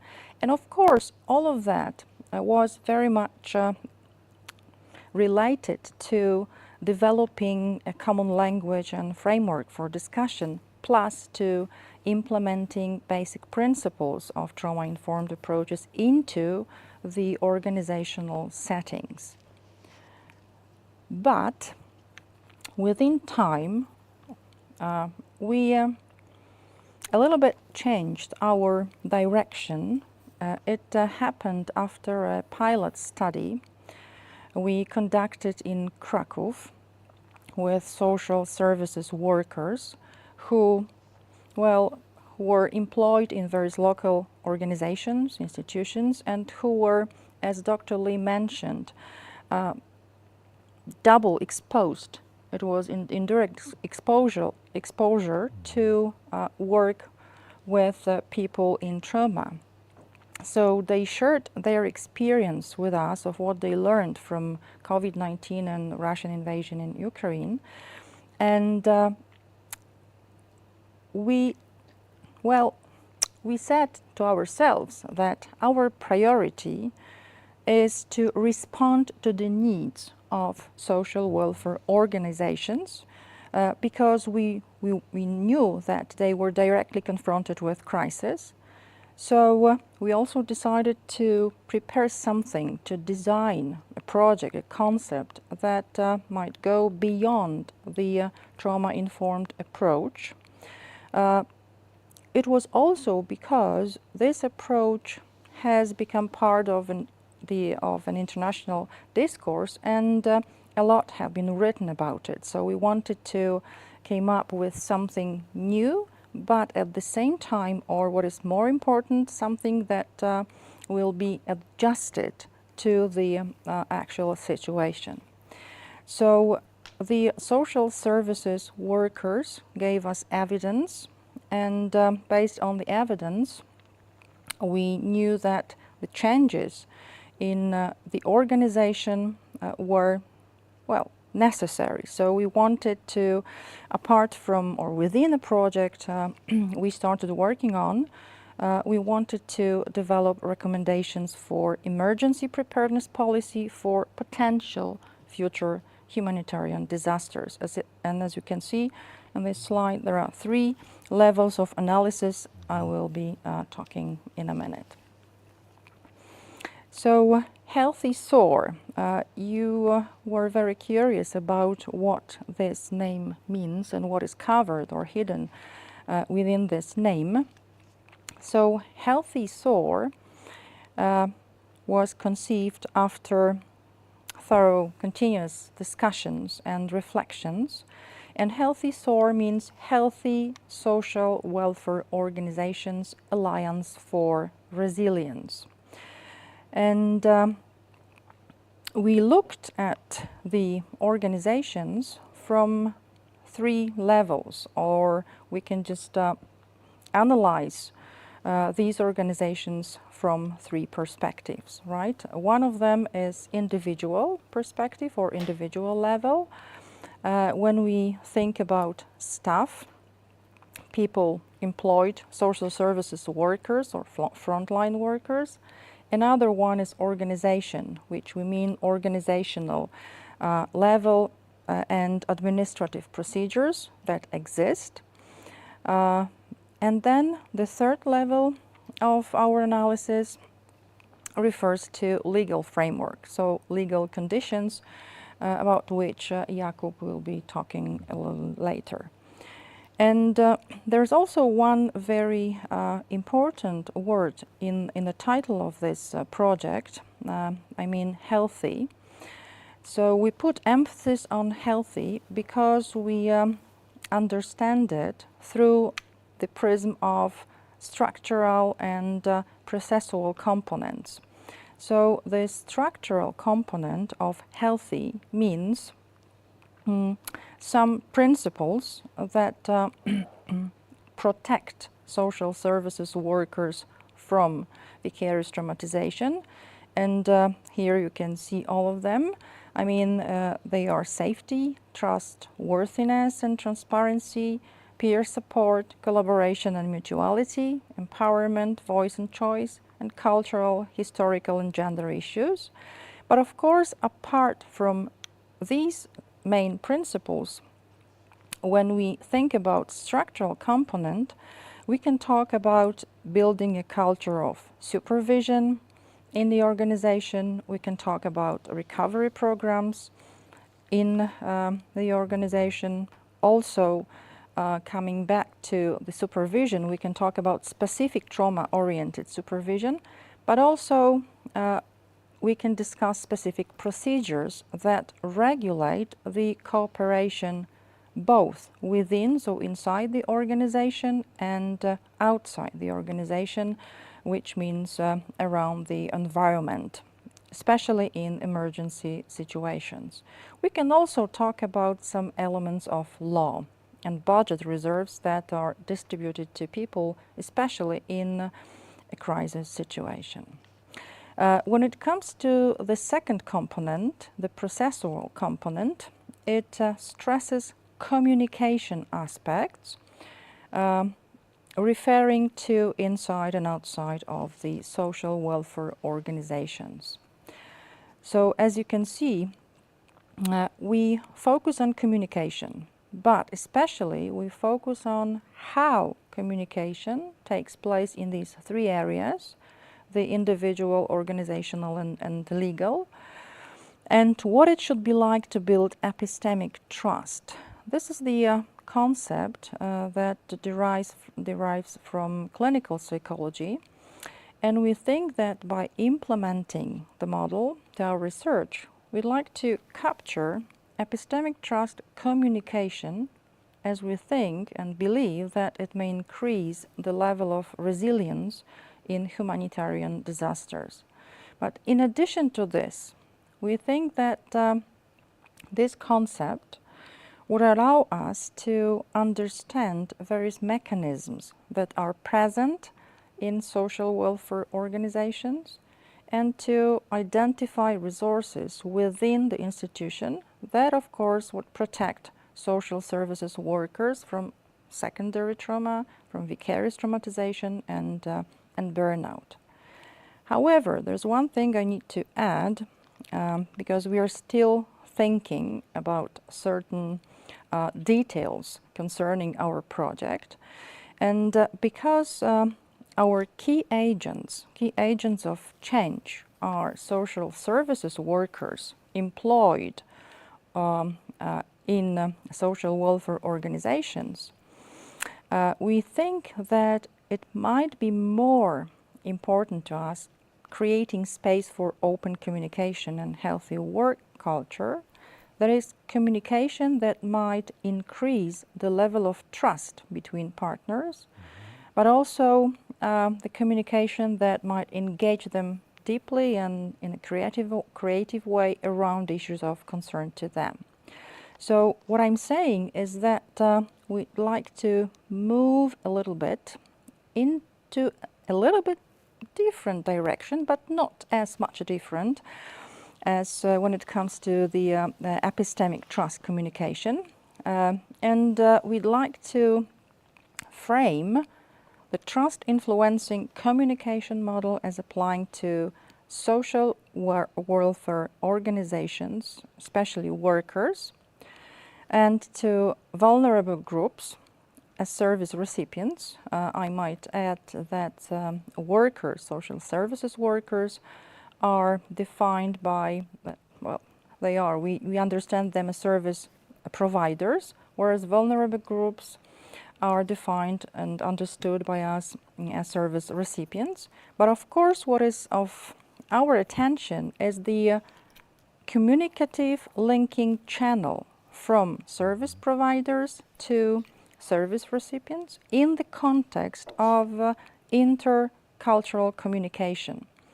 And of course, the challenges embedded in this. So for example, some biases that might occur from a service provider to a service recipient, and of course some strategies to self-regulate biases and stereotypes to make crisis communication more effective.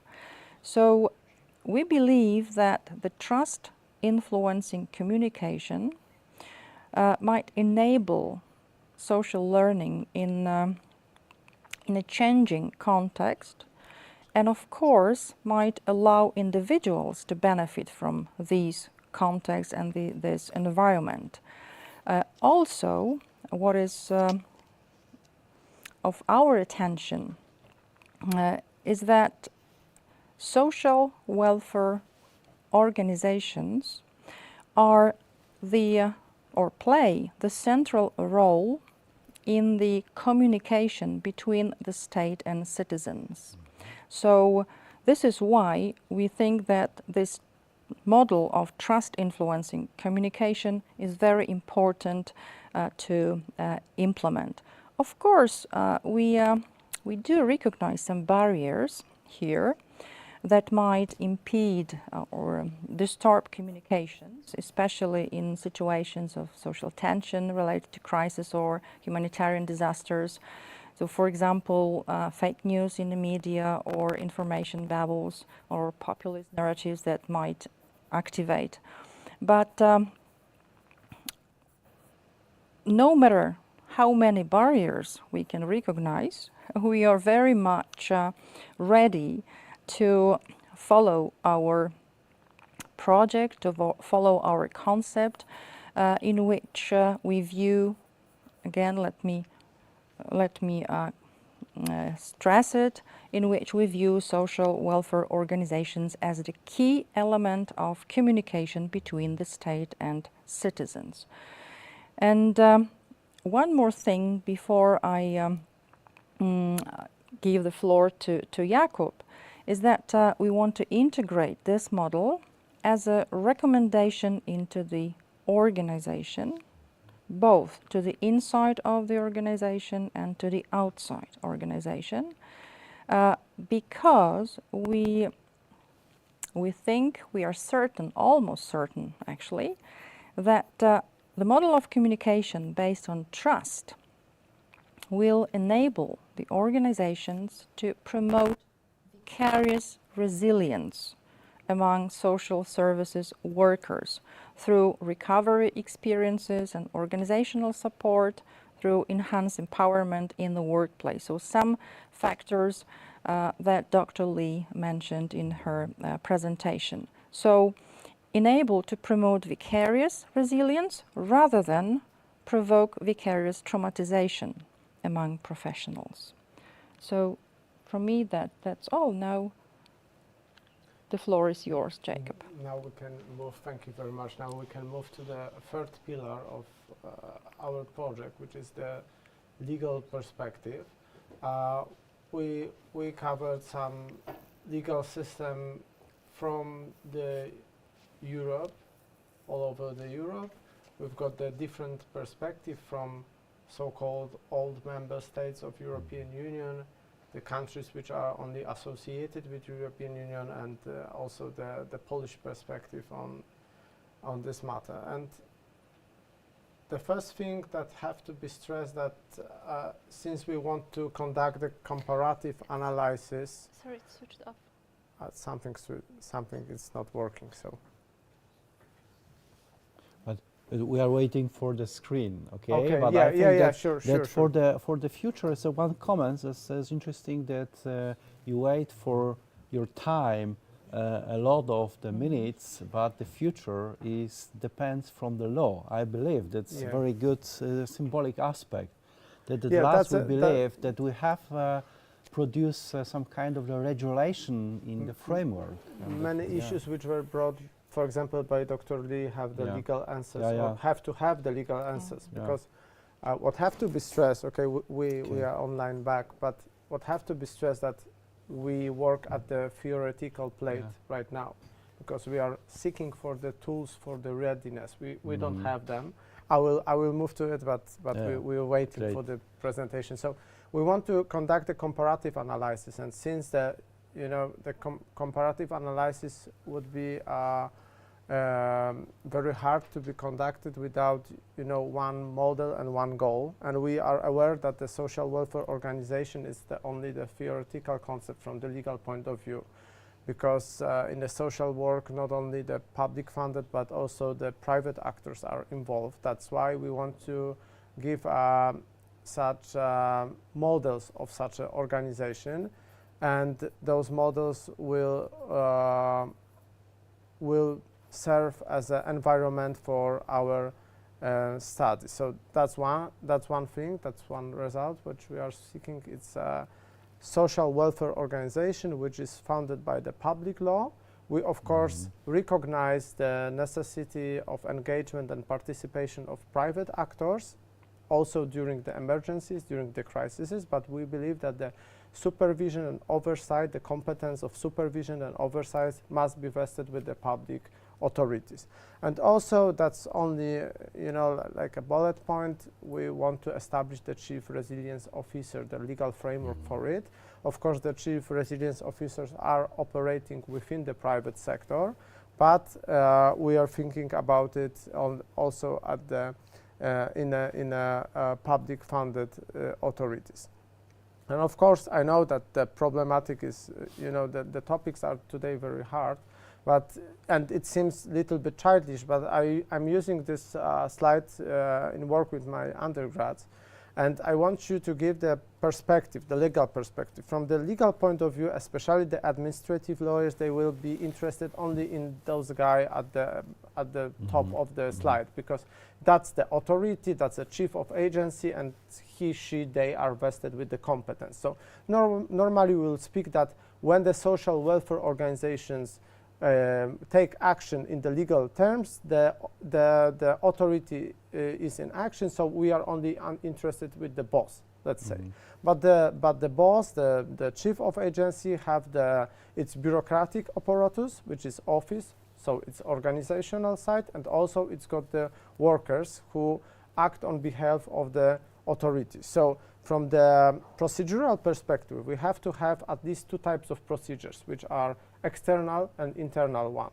So it will be atypical for me to analyze only the internal procedural perspective, but it's very important, as Dr. Lee, for example, mentioned, caseload, the problem of supervision and so on. It have to be covered by the law, but on the internal level. So we will be dealing mostly with the downside of the slide. So that's what is the most interesting for us.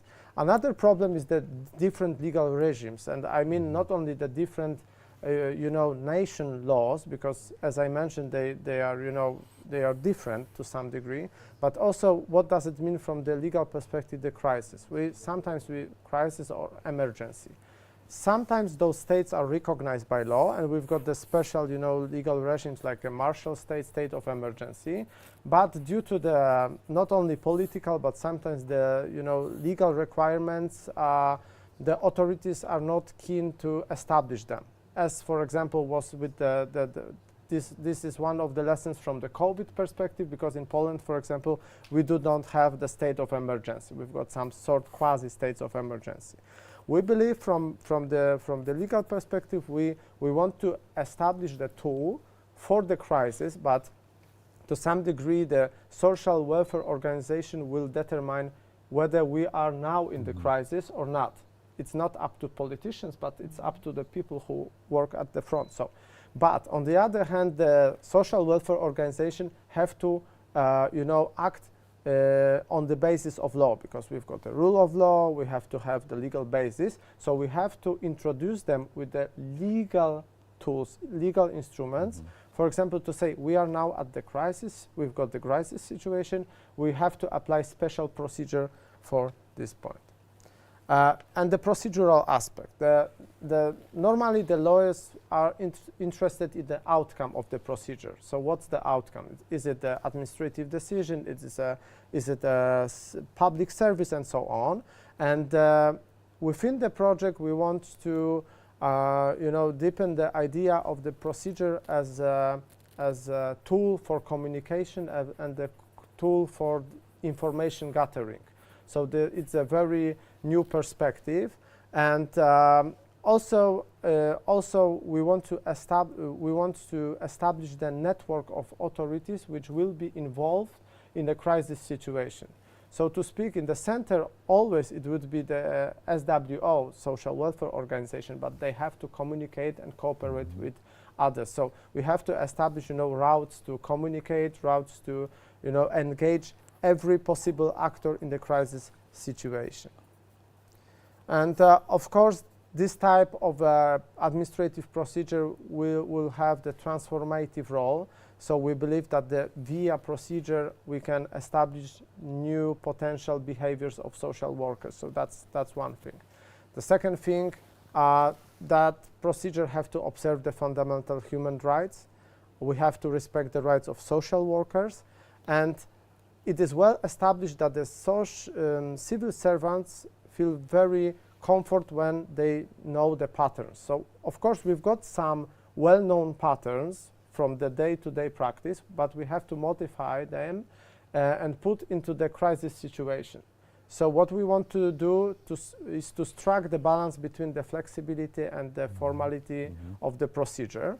And we've got some examples for it. I don't have time to elaborate on it, but I think that, for example, the reunion model rules will be the good starting point. And the last thing is the defensive role of procedure. Normally, I would say that administrative procedure, the basic reason why we've got the administrative procedure is to defend the citizens from the abuse of power by the authorities. That's the normal part of the definition of administrative process or administrative procedure, if you like.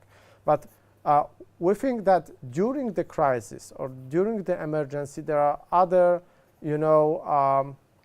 objectives that have to be observed. The first one is that we have to defend the rule of law. The COVID lesson, the first COVID lesson was that the rule of law was in crisis during the pandemic. That's the one thing. The second thing, that we have to defend the organization. So the organization have to run smoothly. So, for example, our colleagues from Kharkiv, in their short paper about the procedures regarding the social work during the war, they said we are working normally. Our organization is working. So it's very important to to secure the flow of people, the flow of money, the all resources have to be in place in case of. So the part of the readiness is to be prepared. And of course the social workers and society. So as Dr. Lee told us, the case flow, the supervision and so on, it all have to be put in one procedure. So we have to have the procedure which addresses those issues. Thank you very much. Really great. I think that it's also perfect. We have a 10 minutes official, because officially we have a 10 minutes to the end of our meeting. But only one comment.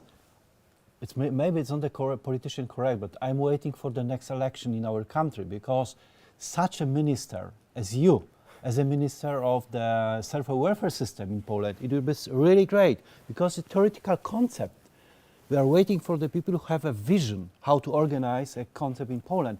And now in Poland we are looking for the new solution for our social welfare organization generally. But I think that it's really valuable. Thanks a lot. And we have you a David or not? David from Tel Aviv? I'm not sure. Yes, so. David. Hi, David. So sorry, because our David. I would like to introduce the David from Tel Aviv. Is our project manager. Yes. And of course, we hope that you integrated every kind of our ideas. We work so hard since 3 hours. And David, okay, what's going on? Because really, we are on the road. Yeah, absolutely. So it's always. I feel like the ideas are really sort of getting compressed well, and I love hearing the integration. So really, as everybody can hear, this is really a very strongly interdisciplinary project with a wide variety of pillars. So I think certainly as far as that content-wise, I'll sort of those things stand well where they are. I think if there's something I would add to all of that is a little bit more about the aspect related to interinstitutionality and certainly internationality. So one of the challenges that we're facing is that across countries we have a double challenge. So number one is that social welfare systems are really quite different from one country to another, to the point where there's even challenges in their definition. The function is the same, but as far as how it's operated is there's a large variety. But also, as I think probably existed throughout history, but we're definitely seeing very much these days, is that the operation of social welfare function goes well beyond the boundaries of the formal systems. And this is something that we are experiencing very clearly, and we want to see how we can integrate that more properly. So some examples probably that everybody here is aware of has to do with taking in refugees from Ukraine, where a lot of people took their own initiative and simply brought people into their home. And there was sort of this parallel development of the civil society enacting social welfare functions and social welfare system implementing that. And eventually, in a lot of cases, the cry for the central sort of guidance came from civil society asking for the social welfare system to integrate things well together. So, so this is something that we're looking into as far as how can we create this integration where the social welfare system is really is really connected to what citizens are doing and not functioning in opposition to it and not functioning in parallel to it, but provide guidance and integration. So that's an important aspect. And this connects to what some of our experts in the project connect to the well-known social welfare approach of the ecological approach. So we're going from individuals to communities, but then we're going, and of course policy above all that, but we're connecting all that into sort of also the horizontal perspective, which we think is very important. The second thing about that is that what we're seeing as far as the international element here is there's a great opportunity, especially in the area of emergencies, in that emergencies, luckily, right, usually, except for the very, very important case of COVID, usually they occur in some places some of the time and not in all the places all the time, which absolutely puts greatly in the forefront the fact that social welfare organizations and in general anybody dealing with emergencies have to learn from each other, right? Because emergencies are only occurring at a certain level of intensity in different parts of the world at any given time. And if the people who have just experienced an emergency don't transmit that knowledge onward, then it sort of kind of just exists in the experiences of people in that location. So the aggregation of understanding and knowledge really requires a greater integration of experience, which is another thing that we're establishing sort of in our international approach to this project, which is indeed why the Alliance for Resilience is required. So I think that's just an additional element that we think is very valuable in this project. It's sort of it's part, one leg of it is in research, really like developing the understanding of how the ecological approach can be expanded horizontally, and then the other leg is really in sort of a more of on the side of end users, stakeholders, and implementation of just the establishment of an alliance or a network, if you will. So, like I said, our ideas will take us forward to there.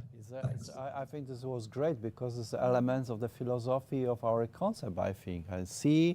I see your presentation, short, of course, thanks. I see the situation in the morning when I am looking to the mirror, and I see myself, because it's very closely to my definition, what's going on here in horizon in the future. Because I think that it's important to have open channel for communication and open possibility to learn from each other, from the one to the second social welfare organization. Yeah, and because it's the school of resilience. And I think that I come back once again, like Jakub, that we discussed with Dr. Lee. it was not so easy, but it was a channel for communication, to have the knowledge from the sources, from the first hand, and not a closed the information. Normally, during the emergency, during the crisis, we close the border, yeah, and only the silence. But now we have another kind of possibility to use, for instance, new informatic tools to be in the contact, but of course, without the psychological approach about the epistemic trust communication, it's impossible. Yeah, but I think that today we had, in this moment we have a so perfect example how the trust, the epistemic trust communication can be realized in reality. Yeah, I think that's so great. So it's so perfect. Yeah, we have 3 minutes. It's a lot of the time, 3 minutes. And so sorry, because we are only to be open for the communication. And please, if you have any kind of short comments, really about the feedback, how are you feeling? Because we have not the time to organize an open space, as I said to you 3 hours ago. But maybe it was very important for us to put a foundation for our thinking. And the next meeting, we can discuss together. Yeah. I think that I have called to our director for the academic support and organize next meeting and invite our partners. It's very good to have the regular discussion about the future of social welfare organization. Perfect. It's my comments. Stop. Who would like to take a voice? Okay, so I'd like yeah? to make a Kathleen. short comment. I mean 3 comments concerning... 3 comments, okay. 3 comments, 3 short comments. One referring to past, yeah, another perfect. one to present, Yeah, and it was the last great. one to future. Yeah. So when it comes to the past and the voices presented by Olga and Julia, I'd like to say that I think that if you want to find a way back to ourselves and to one another, we need a language and the grounded confidence to both to tell our stories and be stewards of the stories we want to hear. And this is, from my perspective, the kind of a framework for meaningful connection. So this is one comment. Another one referring to present and very close to the meaning connection. I think that our priority is an interest is to map meaningful connection and the language of human experience, because the connection is a kind of an energy that exists between people when they feel seen, when they feel heard and valued. And I think that we are the people who are able to see, to hear and to value others, especially those who show us their courage and vulnerability, like Dr. Lee or even David, right? So because we think that and we understand vulnerability not as weakness, but the measure of courage. So plus one more thing, hope.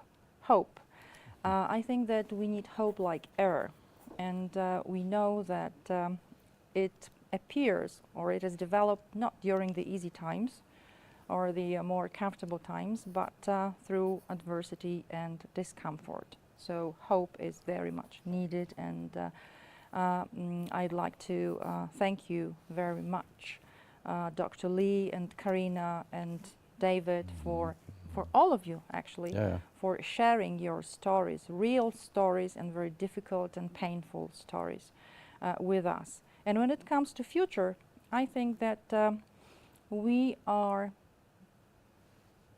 very good team, international, professional team, dream team, and sky is the limit. Yeah, so thank you. Fine, Kasia. Okay, I think it's okay to have a few minutes more, because yeah, if someone would like to edit something. Maybe one. Yeah, okay, one last Jakub. thing in connection with what David just told us. We hope that maybe from our perspective, from the European perspective, the European Union will be the answer for some some difficulties in sharing the knowledge and learning from the past. So we also believe in the project. So that's one of the objectives, is to give some tool, not only for the national authorities but also for the European Union as a whole. But that's the future, as you mentioned. So we'll see what will happen. But I think crossed, but that our name of the horizon is okay, because I think that you don't want to change the title from Healthy Soar to Hope Soar. Yeah, the Hope Soar, the new name for the project. Okay, thanks, David. Of course, that I think that is I believe they are ready to prepare the recommendations of the European Union. With you, with Dream Team, is okay. Ania, you, Julia Pawlikowska-Leucci maybe, or Olga Maciejewska. From our side, I remember when we had the meeting when war started in Ukraine with Pnina Ron, also Lee, and I remember it's short comment from my side, just reflection which came to my mind. And they say to us like, oh, you have to be careful what is going on now, be strong, what is going on in your country, like next to your country, you have to be prepared. And we had this discussion about we are not prepared for trauma and what is going and what is coming to our country with working with people after trauma. And I think we are sitting here now after 2 years again, and I have to repeat, we are still not ready for talking about trauma, and we need to change our system, we need to improve it for this, and we have to get ready, because trauma is something what take years to come up sometimes. We are not talking about only trauma which happened just after events. We are talking about transgeneric trauma, which Pnina was always talking about. So just reflection that we are sitting here, and again, it's the same topic about working with traumatized people. And I would like to have opportunity to work with students also to talk about that. I hope I will have. Yeah, I think this is not actual, the current trauma situation. There's a transgeneration transmission, but I think this is some new concept that this is the life, that the trauma is across the life. And the past, you said so very clear about the past, about the future, about actual situation. But of course, everything is rather that we live on a little bit on the past, a little bit in the future, a little bit now in the current situation. And everywhere we have a traumatic exposition.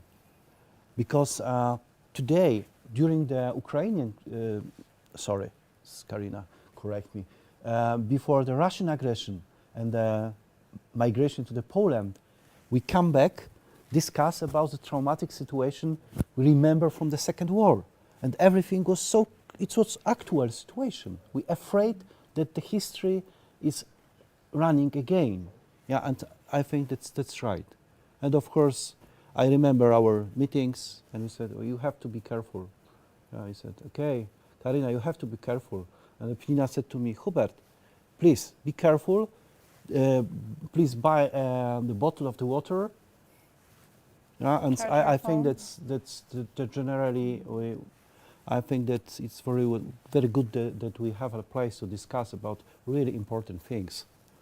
Yeah, it's absolutely common challenge for society. And then I think that of course sometimes we are thinking, okay, it's only education about the Holocaust, but we need the education every kind of the place in Ukrainian. It will be the same concept of education, that we have to take the place with difficult heritage, yeah, and try to think, try to feel what doesn't mean, because it's not possible to go to the future without the past. And we need the tools, the concept of the work in Israel, in Ukrainian. Okay, stop for this moment. Without another countries, I think. Yeah. Children of Zygmunt Bauman. Little bit sorry. Okay, fine. I think that it was really so hard afternoon for us. Olga, thanks a lot. Olga Maciejewska, Sociology Institute. Perfect. Julia Pawlikowska-Leuci. It was really grow up about our research, perfect. Kasia Ornacka. I think this was excellent presentation, really. It was fascinating that we discussed last 10, I don't know, 14 days, and you know, and I see as an amazing project. And I'm very happy that you have a lawyer on the board, as you said, and a lot of experts from European Union, because we really need the law. But not only the lawyer who define the detailed aspect, what you should to do, what you have to do as a social worker, but how to organize our life, how to protect the people. It's a meaning of the law in my perspective. Thanks, Jakub. And of course, psychologist is absolutely perfect, as you see, that we need the support, we need the good research, we need the predictors of our behavior in the traumatic situation, and sometimes we need a distance. Absolutely, it was very good, as you said, the dream team, and David, of course, with the comments, and I trust that David take our ideas and put in the common coherent document, and will be really successful for the future. And we have Dr. Lee, we have Karina, a lot of the people I think that be involved. And once again, for Mr. Dominik from the Support Center at Jagiellonian University, and Mr. Andrzej, I think that without the face, but please trust me that the man exists in really life. And thanks a lot, directors of the Centrum of Jagiellonian Support and so on. Okay, I'm so tired. And thanks myself. Thank you. Okay. Thank you. Okay, Thank the end. you for having Thanks us. a lot. It Yeah. was really great. Fantastic. Thanks. Thank you. Thank you.